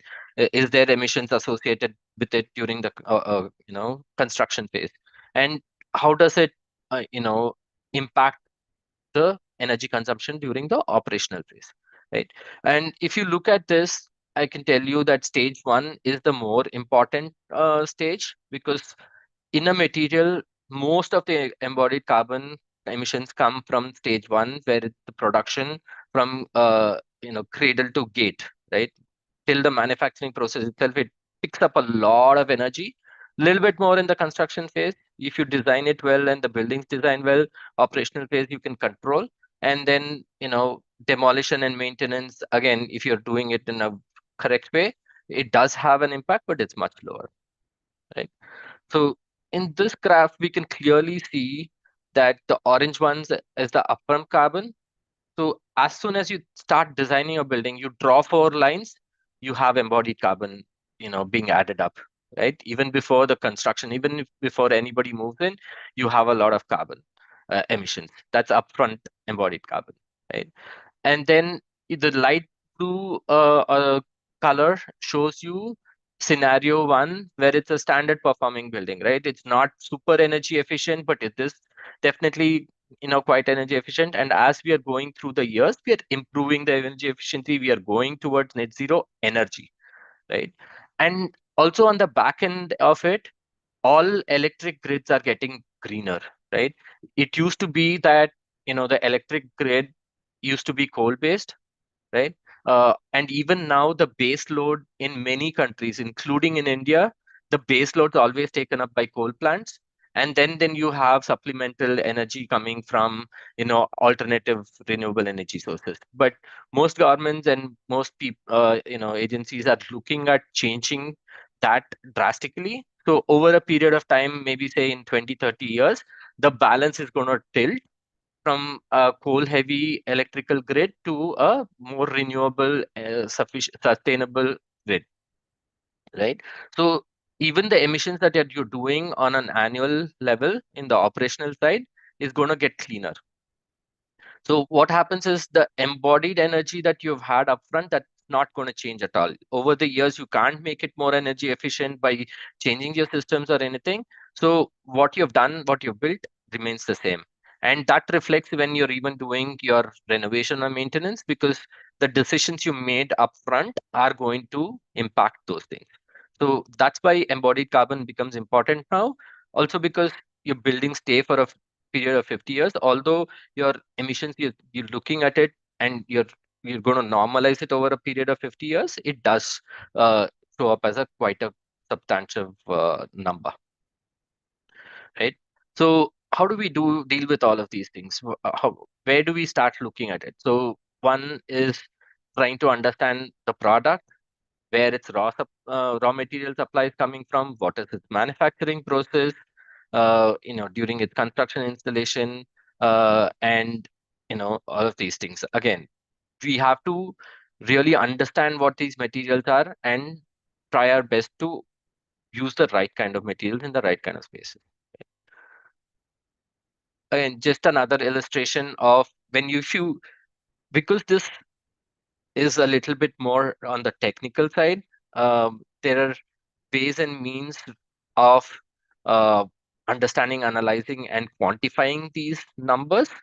As architects, you can either get into a very technical, uh, sphere of things and say, "Oh, I'm going to do an in-depth life cycle building analysis," or say, depending on where you are at in your practice, I would say, go with your gut feel, go with what you think is the right way to go, and then choose your material palette in that way. So not everybody has to go through the rigorous process of getting a whole building life cycle analysis done to make sure your building sustainable, right? That happens only when you have to put it on a brochure, you want to show it off as something, or in big corporate levels where you have to show it in your annual sustainability reports. They have to go through these processes and do all of these things. But to be able to make sure that everybody is on the same page, there are some guidelines and references and codes and standards that have been set. And one of these is the EN 15978 or the 15804, where it kind of defines what is the life cycle stages for a material through the construction process. And I'm sure you would have heard about the EPDs, right, of materials, the environment product declaration. So that basically is like a certificate that kind of tracks through all of these phases and gives you a real impact or analysis of how much embodied emissions are happening through all of these phases. So there are assessment tools. Like some of these are paid tools. Some of them, like EC3, is a freely available tool. But again, as with anything, this is a kind of a stream of work where it's evolving. So a lot of times what happens is even in our practice, we realize that we use all of these tools and we want to make it more standardized or more perfect. But the numbers that we get are not accurate.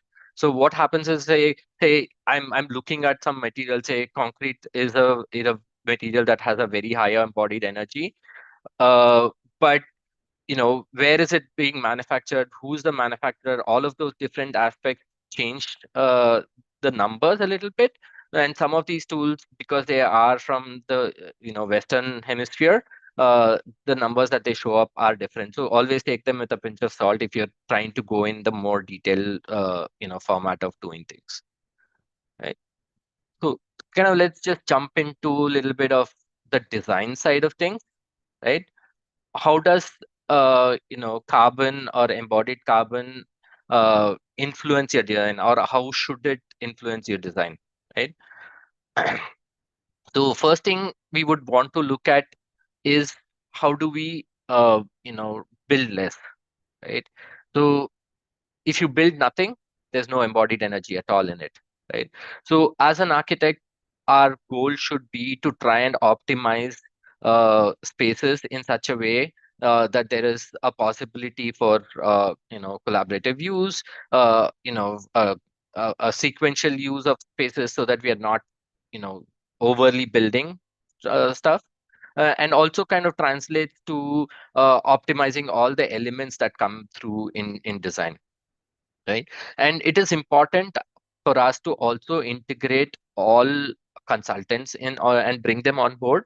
So like say when we are saying build light, so we have to make sure that we talk to our structural engineers and make a optimized structural design, and choose the right materials and build for the future circular economy, as in what happens when the building reaches its end of its life cycle. Can you dismantle the building, right?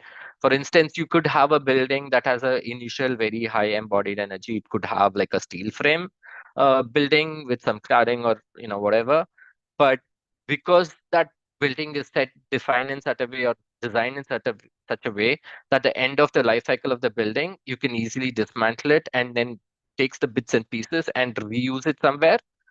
That means that you are reducing virgin material coming into the next building, right? So whenever we do an analysis, we have to look at the whole cycle of the design process also, right? So, and what phases of project does our where do we have the biggest impact?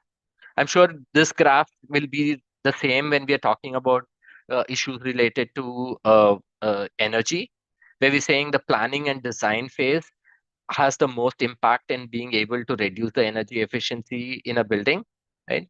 Then comes the construction phase, then the operations and maintenance phase, right?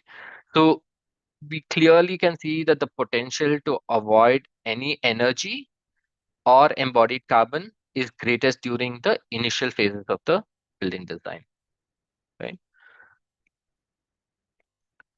So let's go into like bits and pieces of each one of these things, right?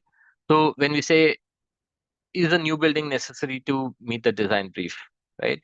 So whenever a client comes in and they say, hey, I have an existing building, or there are options for for retrofitting an existing building, you should always do an evaluation to see, is the retrofit a better option? Not all the time. Sometimes the retrofits would require more material inputs and more uh, impact on the the project, uh, and so maybe bringing it down, maybe recycling some of the materials and building it up new will help meet the client's design brief. But that's a challenge that we need to take up and try and see, can we reuse, right? And so that's where the whole building life cycle analysis kind of comes into play, where you're looking at this holistically and then trying to understand that you've made sure you looked at the pros and cons of having renovating a building or designing a new building. So who will be the people responsible at this stage? It will be the architects, owners, and sustainability consultants who will provide you the required information or make those decisions uh, to to deal with this, right? Um, Again, the next one is structural design. The reason why we im- uh, emphasize a lot on the structural design is, as we go further in the slides, we will see that the structure, the core structural elements of a building has the highest embodied carbon, right? Like the concrete, the steel, the glass. These three materials will have the highest embodied energy. So as soon as you optimize the structural systems, then you're reducing on the steel, you're reducing on the amount of concrete that you need, right? And so you can bring down the embodied carbon in many different ways, right? So there are ways where you can ask your structural engineers to optimize their design. If you have the most optimized structural grid, if you have the right kind of slabbing system, maybe a coffered slab, maybe a very innovative kind of slab, or arch roofing kind of style, or like you introducing hoodie blocks into it. Some way of making sure that you're optimizing your material usage and the design will be able to help you bring down your embodied carbon, right? So this has the highest potential for reducing emissions, as it has a major share of embodied carbon, right? So it's always important to review and compare the structural designs and technologies, but also to make sure that this can work with the other systems that you're bringing in, right? So that needs to be done. So the responsibility of this would lie with the structural consultant and the sustainability consultants to make sure that the synergy is there, right? So material optimization, again, know when you do an initial analysis of a building, and we will take an example of a building where we worked on, and we will show you what it means when you're saying material optimization or choosing the right kind of materials, right? But that's the next level where you're saying, how do you choose the materials? What kind of materials, what combination of materials should we use to make sure your embodied carbon is also low, and also it is tending to make sure that the building envelope is tight enough or efficient enough to make sure your energy consumption is also lower, right? So there is always a balance between the two that you need to make, but making sure you choose where your impact areas are and choosing the right materials for that will help you, right? Like say choosing low carbon cement, or some bio-based materials, or materials that have a very high recycle content. Like say if you have to use aluminium for some reason in your buildings and on the facade, try to push for aluminium that has a very high recycle content. Find a manufacturer that's using a very high recycle content so that you're reducing your embodied carbon, right? So these decisions will also help you bring down the embodied carbon emissions and also the energy side, right? So here again, the responsibilities are falling with the architect, quite a bit on the interior designers, the services consultants, the MEP design consultants or others, and sustainability consultants, and etc. So getting more into material selection, like I said, choose the materials, the highest recycled content, locally sourced, because transportation is quite a bit of a component in impacting on the embodied carbon. And even if you have to transport some material from place A to B, choosing the right kind of transportation can be important. So we've realized that sometimes transporting stuff by road within the country was impacting more than us being able to procure material from another country that had a low embodied carbon, but it was coming through, like a ship, uh, because the embodied carbon of that transportation mode of transportation was much lower. So those levels of decisions also sometimes need to be made, because like I said, there might not be materials available currently in India that meet the required standards or like the required levels of and low levels of embodied carbon. For example, if you look at steel, steel market in India is an emerging market where we still don't have uh, uh, a low embodied carbon structural steel being available. just because we have not made manufacturing switch to a certain style, right? And we'll probably get into it a little later. So responsible sourcing is important. The responsibility lies with the architects, interior designers, services consultants, and the sustainability consultant, right? Again, what do you mean by circular economy? Means like design for durability, design for flexibility, and design for adaptability. One of the major things that we are seeing now is a lot of buildings come up, and 5 or 10 years later, the whole uh, way the whole work lifestyle happens changes, right? So if you design a space that is not flexible, right, it cannot adapt to the newer ways of working, right? The traditional way of desking is different from the current way of desking in say in an office building. So if the building design is very rigid and it cannot accommodate the flow uh, uh, or maybe partitioning, then it becomes a problem, and people would want to make bigger structural changes to make those things. So if you design for flexibility, it makes a big impact, right? uh, and design for disassembly, so means at the end of the building's life cycle, how many parts of the building can you uh, salvage, right? And we've seen this, growing up. There used to be markets where we would find old doors and old windows, and I've known this, being in Bangalore, right? There would be small markets where we would find all of these old doors and windows, and people would buy them and then reuse them, right? So how can we formalize that system, right? How can we design for that?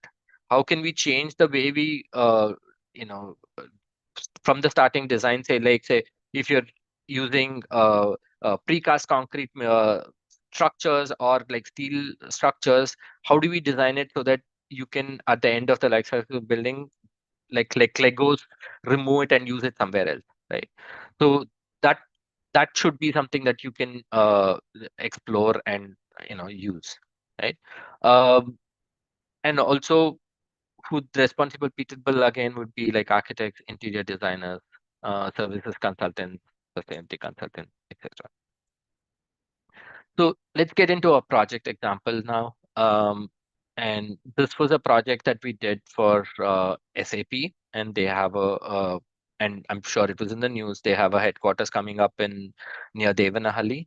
And sometimes it does happen that you are forced to work with certain constraints, and right. So one of the big constraints that we had in this project that was that the master plan was fixed, the built form was fixed, and so we weren't able to optimize the orientation or the shape and size of the building as much. uh, but we had to make sure that this building goes into a net zero energy and close to a low embodied carbon building, so that eventually they could offset that and make sure that the whole build form or the whole project was net zero, right? So one of the first things that we started doing was trying to understand the impact of the form, right? We did some solar insulation analysis, and we said, okay, what are the facades? What are the orientations of the facade? And how much of heat gain is going to happen because of way it is? And to be honest, we did go to the back to the client and say, this build form, the way it is set up right now with the northeast and south, east, northwest, and southwest being exposed, will make a lot of impact or will increase the energy consumption. But because of lots of other coordination issues, they were not ready to change the master plan. So we had to work with it. So we did a first, quick analysis to understand what happens if because of the orientation, and what happens with and without shading, right? And you could see that if you add elements of shading or if you had changed the orientation, the solar insulation or the solar heat gain of the building would be lower, which typically tends to say that you are going to have a lower operational energy, right?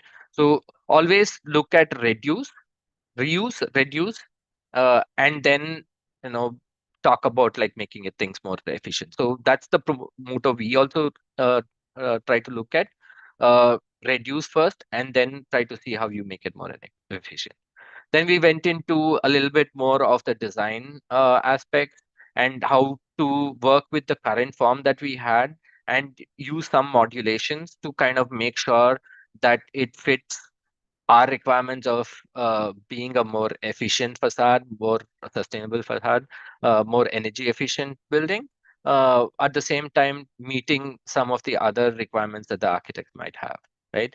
So we started introducing massing punches. We kind of created a depth to width ratio to make sure that our daylighting inside was there. We were trying to optimize where the massing should be projected, where it should be recessed, where the shading should come, where there should be horizontal shading, where there should be vertical shading, right? And then we kind of templatized this a little bit, and then shared it with the architects so that they could try and start integrating this into their form, right?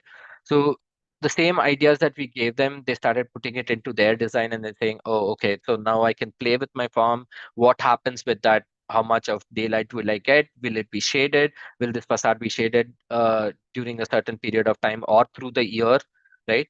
And if it is shaded, will it still provide me enough daylight into the space? So anything that we are doing here is always uh, interacting with a lot of elements.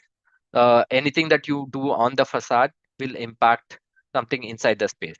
So if you overly protect the facade, then you might not have enough daylighting. If you don't protect your facade enough, then you might have glare issues. You might have heat ingress. You might have many, thermal comfort issues. All of that. So every time we make one change, we have to make sure we're looking at all of these other aspects also in conjunction at the same time, right? So then we started working on their design at key spaces, trying to push their design to become more conducive, right? And like I said, we try to create modules for them, maybe partially share perforated spaces or solid spaces, but making sure that, we were looking at the daylight. So if you say module 2, there are no perforations on the panels. And the initial push from the architectural side was, hey, we want a fully glazed building because aesthetically that's what we aspire for. That's what probably the client likes. But as everybody knows, a fully glazed building is not the most efficient way to design. But how do you navigate that? So we gave them modules and we said, okay, do some perforation, do some solid panels, do some opaque panel or translucent panels to let in the light, make a combination of that. Somewhere in some cases provide perforated jalis. So do a combination of that to make that your architectural language, and then implement it. So we went through that process, right? So here what we were looking at was optimizing daylight and optimizing the peak heat gain, right? So when we look at peak heat gain, there are two different aspects, and I know it's getting a little technical, but heat gain from the facade, we can calculate how much of kilowatt hours of energy is coming into the space and how much refrigeration will be required to keep that space within a thermal comfort bandwidth that the client has asked us for. Right? So once we did that, then we had a floor plate, level daylighting analysis that we had done. And here, if you see, this is based on the lead requirements, and all these gray areas are the areas where there was not enough daylight in the space, right? And some spaces we can't really work. These are like corridor spaces where lobbies are internal lobbies, elevator lobbies. Unless you have like a core cutout, you can't really daylight those spaces. And because we were not part of the whole initial master plan design process, there's only X amount of things that we could do. So we started pushing in, volumes like this and like showed them where it needs to go so as to improve the daylighting. Right. So this was how eventually the form started developing, right? From a flat building that was predominantly 70 to 80% glazed to creating, on the ground floor recessed spaces so that people could circulate, have a very comfortable thermally comfortable space for them to move around and shade those areas so that you could have more glazing but not gain heat. Moving some masters back and forth, introducing shading elements at the top floor, and introducing jalis or screen walls in the east and west, creating voids, and then there was an evaluation of that whole facade uh, through an energy modeling software, annual modeling, where we looked at what was the impact on this building on an annual level, like the solar heat gain. So eventually, what this was how the form of the building started looking like, right? Parts of glass, part solid surfaces, part jali work, and we brought down the solar heat gain off from the facade by almost about 40% from what it would be on a baseline case, right?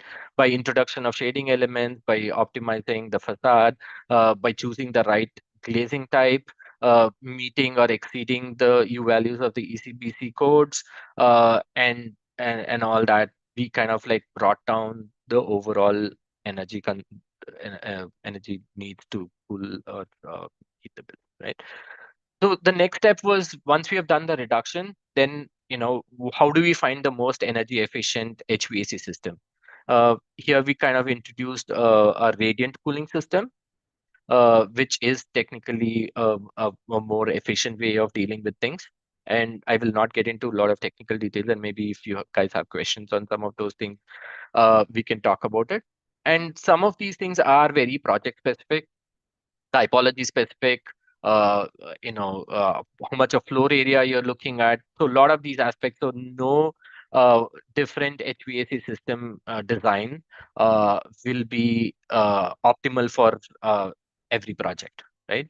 So we looked at all of these things. We had already worked on optimizing the facade and reducing the solar heat gain. We'd worked on efficient daylight design. We made sure that the internal heat gain was reduced by making sure that the appliances that they're using or the systems that they were using were more energy efficient. And then obviously efficient massing and the efficient MEP design. While we were doing all of these things, we were also in the background looking at the embodied carbon, because all of these things were kind of impacting the operational energy or operational carbon emissions. But in the back end, we were also looking at how do we propose to them to work on their embodied carbon, right? So this is just an overview of the master plan and like how we were allocating energy and balancing the energy. So we are going to do about 70% of energy generation of what the site requires by implementing solar panels in the site. We are using hydrogen fuel cells. Again, with every new technology or everything that you have, it's always important to go into it with the right heart, right? Like your gut feel should be important, right? Because everybody says, oh, hydrogen fuel cell is the next big thing. It's great. It's a renewable energy source. There's no emissions. But what we need to understand is where's the fuel coming from, right? If you need liquefied hydrogen fluid as a source for your energy, how is it being generated? Is it they call it blue or green hydrogen liquid, or is it using the regular grid to create that base fuel, right? So again, making sure that you understand those aspects while you're implementing new design or new design strategies is very important. Uh, Again, we know that the trend is that we are going to get a lot of green hydrogen fuel, and we've tied up with certain companies that are doing that. So uh, we're using this as a technology demonstrator, and so we're only allocating around 15% to that. And that all adds up to about 85% of the total energy requirement on the site. 15% we are buying offsite renewable energy. That makes this campus almost 100% running on renewable energy and net zero energy. So we're also looking at integrating it with transportation. We made sure that all of the bus fleets are electric. There are points where these buses can get charged. We accounted for some of those issues. So making sure that in the design itself, all of these are facilitated, so that there's not compatible issues with what the feature requirements might be. So, like I said, while we were looking at all of the energy related aspects, design aspects, in the back end, we were also working on trying to figure out, how do we optimize the embodied carbon, right? Glass and facade wise, we were kind of like stuck with that. There was a push towards trying to ask them to procure low carbon glass. At that point of time, about a year ago, there were not many manufacturers that were producing low carbon glass. Now we have a couple of manufacturers who are doing it, but their production lines and everything have to pick up pace. So we kind of parked that on the side. We looked at more of the opaque surfaces, right? And this typically can be of any project, and we looked at multiple options. A typical option that you might look at is having a sandwich panel, sandwich block surface where you have blockwork masonry, either AAC block or solid cement block, and with insulation in between. And we looked at the embodied carbon of each of these materials. If you're using a solid concrete block versus AAC block, what is the difference, and also the embodied carbon of the insulation material. And then we looked at the combinations and we said, the best bang for our buck would be to make sure we try and do an earth block with exterior insulation, right? We did run into an issue where the structural engineer came back and said, hey, if you're using mud blocks, there is going to be a slight impact on the structural design. So I will have to reinforce my structure a little bit more. So eventually this number that we were looking at and thinking, oh, it's going to be 48% of savings based on AAC block was actually it came up a little bit, and the savings that we were seeing were around 42%, right? But still a good amount. So trying to make sure that the decisions you make are optimized to the location. So we said, okay, for sure make CCB is the requirement for all framework that you need to do, or like masonry work that you need to do in the basement and sub-basement levels, right? On the upper levels, we tried to optimize on the thickness of the earth blocks, not having it at 230 thickness, but a little lesser thickness. So all of those optimizations we did, and we didn't end up being able to convince the client on the earth block itself, but this is the process we generally take to try and ensure that we're looking at carbon at all aspects, right? So there were other things that we were looking at it also. So we were looking at steel as a place where we could reduce our carbon emissions. And this is for the actual project. What we were looking at was, as a business as usual case, we were looking at about 650 kg CO2 emissions as the embodied carbon numbers upfront.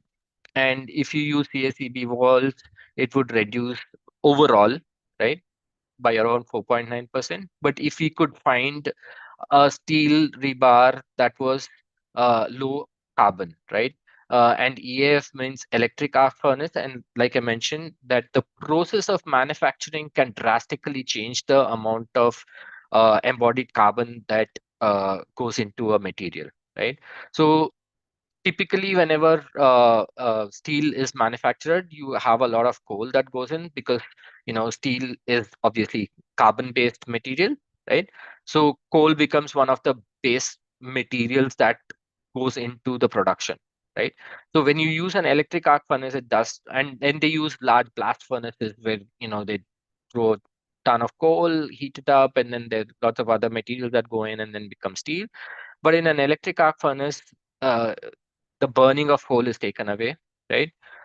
We can use up to 80 to 90% of salvaged or recycled steel. And recently, the government has come up with the scrappage of cars as a uh, as an idea, right? Because older the cars, the more polluting it is, but it has an impact on other streams of things, right? So what's happening now in the economy is that a lot of people are going to recycle or junk their cars in a more organized way, and the steel from those can go back into the production process. And there are already two plants that are coming up in India, in Haryana and Punjab, I think, where they're using this process to manufacture, EAF based steel that is very low carbon intensive. So just with that, we were thinking we would be able to reduce it by 23.9%. But because we did not have uh, the uh, the availability of the material, we had to look away from that. We did also, again, like I said, explore the option of importing rebar from say China or from the Middle East, where you have these EF based manufacturers, and it was very neck to neck in terms of the carbon emissions and everything, even though it was manufactured in a different country and shipped here. Uh, but uh, just because of lead times and other concerns, the client was not ready to do that. But we could have saved at least like 4 or 5% on embodied carbon, even if it had come from a different place, right? And cement, like I said, if you cement has a very unique property where some of the binding materials that go into the production of pozzolano cement have a very high embodied energy, and you can replace them with either fly ash or GGBS, which is granulated blast slag, and other materials to reduce the amount of embodied carbon it has, right? And again, in the manufacturing process, a lot of the Indian manufacturers are now using renewable energies to produce their cement. And so we have extremely low carbon cement that is available either as premixes or in like bags. So we can definitely start looking at those. And so in our one of the proposals we gave them was like, looked at obviously optimizing on the structural side, but in terms of material choices, we said go with CACB with extremely low carbon cement, right? And the reason I'm saying cement is a big issue is that of the global emissions, cement kind of like stands out because it's almost like the you know 7% of the total global emissions, and it is quite easy to reduce the global warming potential of cement. There is definitely what do you say, a caveat to it. The more of these different kinds of admixtures that you add in terms of say fly ash or GGBS that you add, uh, structural strength doesn't change, but the curing time changes, right? So if you want a very fast construction, the amount of admixtures that or these potentially different mixtures that you add will have to reduce, or you will have to introduce other chemicals to fasten the curation process, right? But if you keep the regular 30-day curing period, the strengths remain the same, and sometimes even the strengths are much more than regular cement, right? So these are certain things that we will need to kind of like evaluate and understand the technology behind it, the impact on it, while we are looking at these numbers and quantifying it and like making suggestions, right? So just as like strategies, like I mentioned, major materials that you should always definitely look at is like concrete, steel, aluminum, if you're using plastics in your project, and glass. The good thing about all of these materials are that there are good strategies to be able to reduce the embodied carbon in these materials. And concrete, we talked about making sure we are using recycled aggregates or different kind of mixtures like fly ash and GGBS into the mix, and it can go up to 70% of the concrete mixture. Again, depending on what grade of cement and a lot of other parameters. So always talk to your structural engineer about it. Steel, if you do the right procurement process, steel, you can reduce the embodied carbon footprint of the steel quite a bit. Aluminium is also highly recyclable. right? So make sure if you're specifying aluminium, if you can get an EPD, if you can see that a high level of recycled content is being used, and the embodied carbon is lower than another typical similarly similar product, then choose the one which has a higher or a lower embodied carbon, right? So making the right choice. But obviously, with all of these things, reduce the requirement first before having to switch a product that has a lower embodied carbon. Um, Even with glass, like I said, there are a couple of manufacturers right now who have come up with more low carbon options, right? Uh, and timber, wood, and bamboo and biomass are very good options because bamboo is fast growing. It's biodegradable, but so there are certain concerns even with that because the process in which bamboo is treated and they're converted into usable products sometimes have some toxic chemicals and glues that go into it, and that could add some amount of embodied carbon or have other impacts on the health and well-being of the people. So make sure that even if you're trying to specify some of these things, that you look into the actual materials and vet it to ensure that you're not just looking at embodied carbon, but also looking at if this material is being used in an interior space, if people are going to have um, uh, direct or indirect contact with these materials, what is going to be the impact of these materials on them.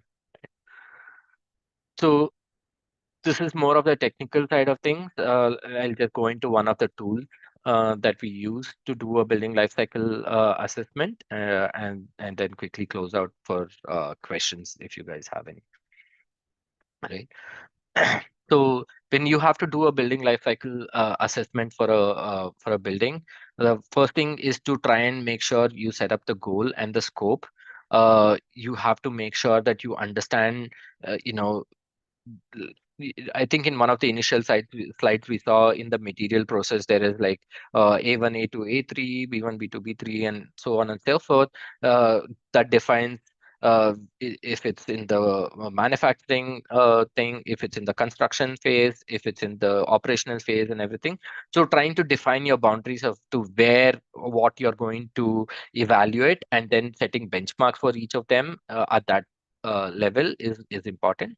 Then you choose your tool, what tool you want to use. It could be as simple as an Excel spreadsheet where you have your material listed and then you have the embodied carbon numbers mentioned in the appropriate units, maybe for it's by area or by volume or whatever else, and if have combinations of those, and you have an Excel spreadsheet to do that, or you can go in through this more complicated process also for larger buildings, right?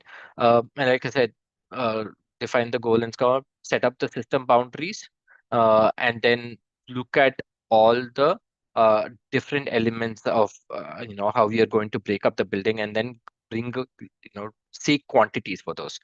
What's going to be the substructure, what's going to be the superstructure, what the facade, internal walls and partitions, internal finishes, uh, fittings, furnishings and equipment, building services. Sometimes we don't get too much into fittings, furnishes and equipment or into the building services because the data available for these are minimal, and the impact also is difficult to vet and quantify. So that's why it becomes important where are you setting the boundaries.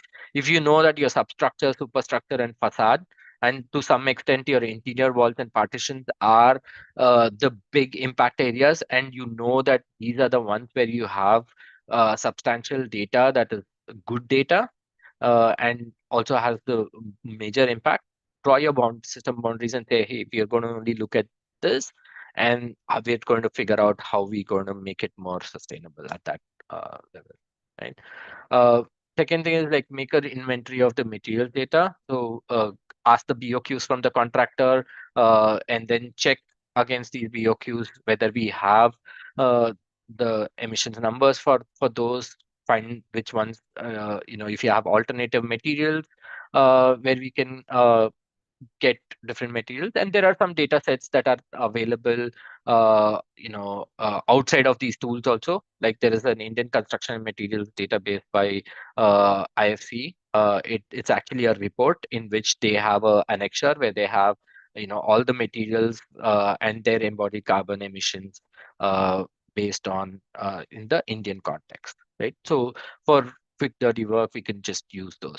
So in the process, we take the material quantity, we look at the impact, and then we say, okay, this is the total emissions. For example, if you have used 100 kg of steel because you're a steel framed building, and your embodied carbon for that, you figured out from your EPD, which is a certificate that you get from a third party. It says it's 1.5 kg CO2 equivalent per kg of steel. So you do 100 into 1.5. So your total energy or the embodied carbon for that part of that building is about 150 kg CO2 equivalent, right? So the reason we say CO2 equivalent is uh, the global warming potential, or the greenhouse gases.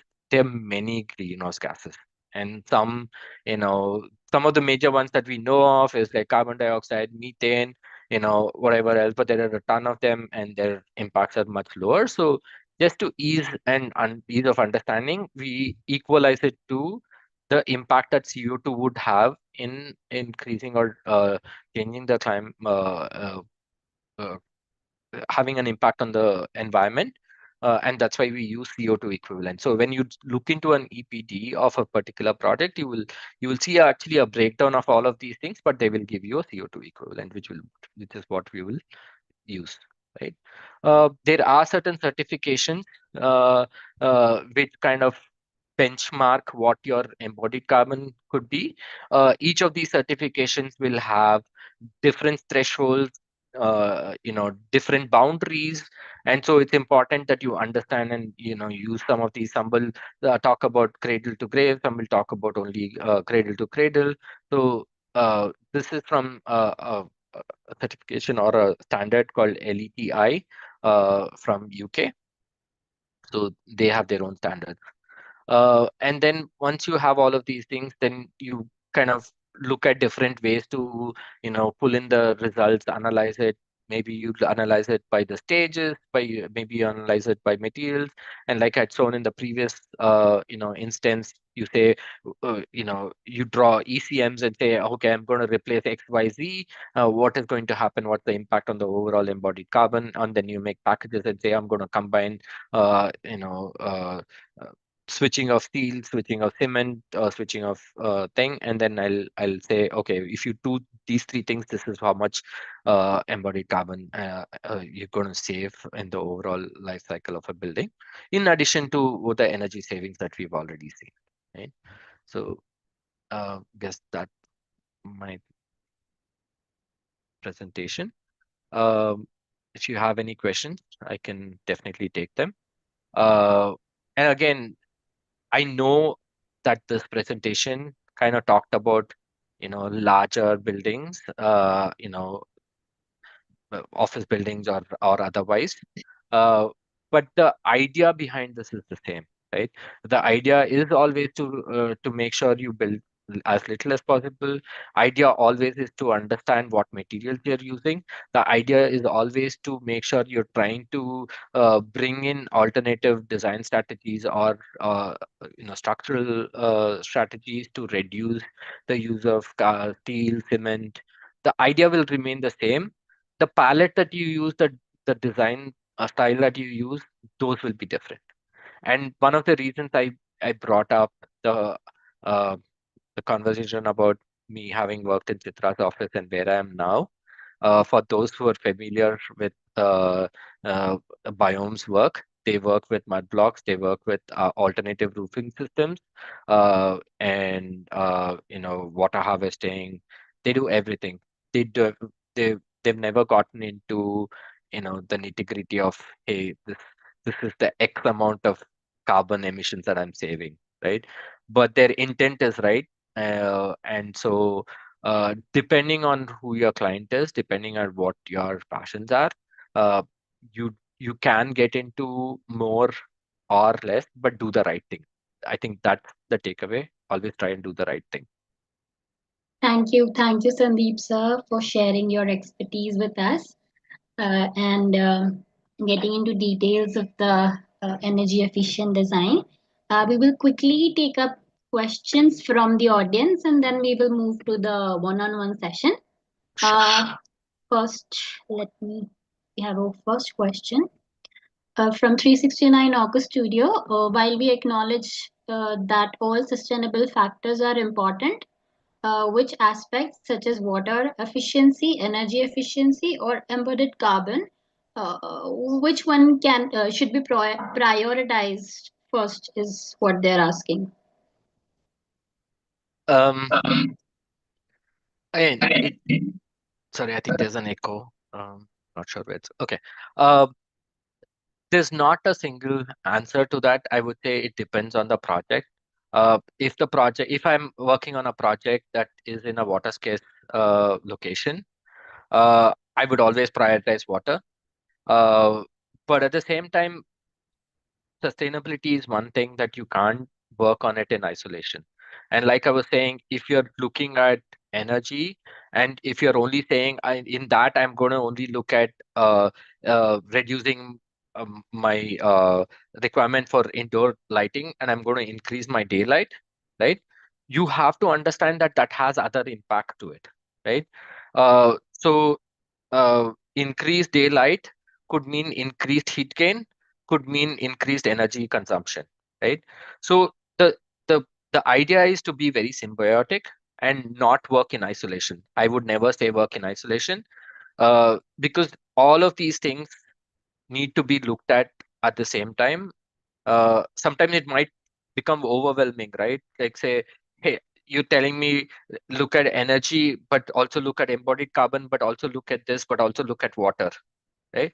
But if you see, there is a thin line where you can draw, where you can bridge both the issues, right? So in the slide, let me just go to this one slide. Maybe I can try and explain through this, right? What are we trying to do here? In all of these buildings, we are saying that these buildings are going to meet the ECPC plus uh, thermal envelope requirements in terms of its thermal properties, right? Uh, but what we're trying to do is switch the elements, right? So if you're saying my building envelope is meeting ECBC plus requirements, it's looking at the energy side of things, right? It's saying my heat gains, being curtailed in a certain way. You take that and you say, that's my threshold. I've already set that threshold.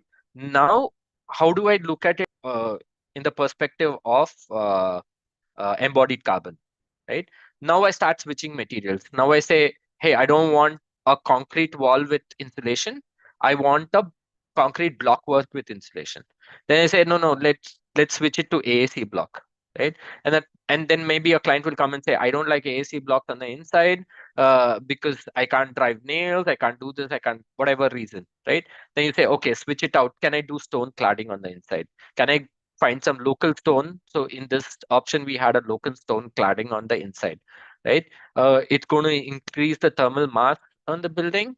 That could be an option. So look at that. Then, so iterate, and you don't have to compromise on one to achieve the other, right? So even when you're looking at energy efficiency, and I was telling you that, oh, we were looking at, a radiant cooling system versus some another system, right? And I said HVAC systems tend to be very unique for every different situation, right? Within that, if we say in Bangalore, we have a couple of clients which said, oh, we want to go for air cooled chillers, right? So we said, why do you want to go for air cooled chillers? Because the efficiency of an air cooled chiller is much lesser than a water cooled chiller. But they said, oh no, but if you use a water cooled chiller, you're wasting X amount of water, right? We said, true, but then there is a way to mitigate that, right? You do have STPs in your property, right? Uh, Make sure you treat that STP water enough to use that water through your water cooled chillers in your cooling towers, right? So you're not using potable water, right? You're gaining the efficiency of energy, but you're not impacting the water side of things, right? So there is always a synergy that you can find to meet your requirements on one aspect that you want to focus on, while not impacting the others in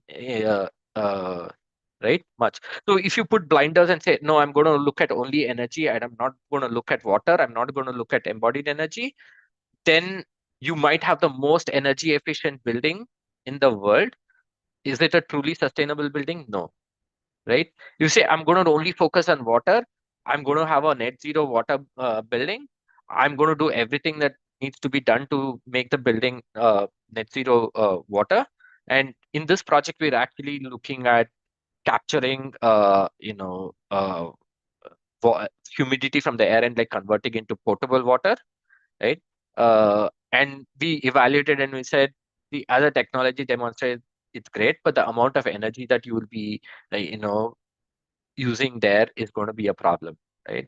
But then we looked at trading off with, if you have a RO machine, there's X amount of water that goes away. So there's always a trade-off. So trying to understand and evaluate this and not look at it silos is what I would suggest. Sorry, a long-winded answer, but I hope they got the what I need to say. Yeah, thank you so much, sir. But now we will have the list of questions mailed to you. We are very short on time. So we Okay, will move on with the mentees one-on-one session now. sure. And we can mail you the questions and you can send us back. So I would like to request the audience, if they have any questions, they can send us, and they can leave the meeting. We will have closed sessions now with our mentees. For the mentors and mentees, we will shift you to two breakout rooms. We will have one with Parul ma'am and one with Sandeep sir. So you will receive a request to enter into the breakout room. It will pop up in your screen. So you can stop the screen sharing now, and you will be moved to the breakout room. Yeah, I just want to say I know the initial questions are going to come through you. I did leave my email ID on the chat. So if they have additional questions, please feel free to, in the subject line, add, a cause or something, and so that I can track those mails. And I'll try and answer all of them as much as possible. So the ones that are coming through you, definitely I'll try now. Okay, sir. Yeah, thank you so much.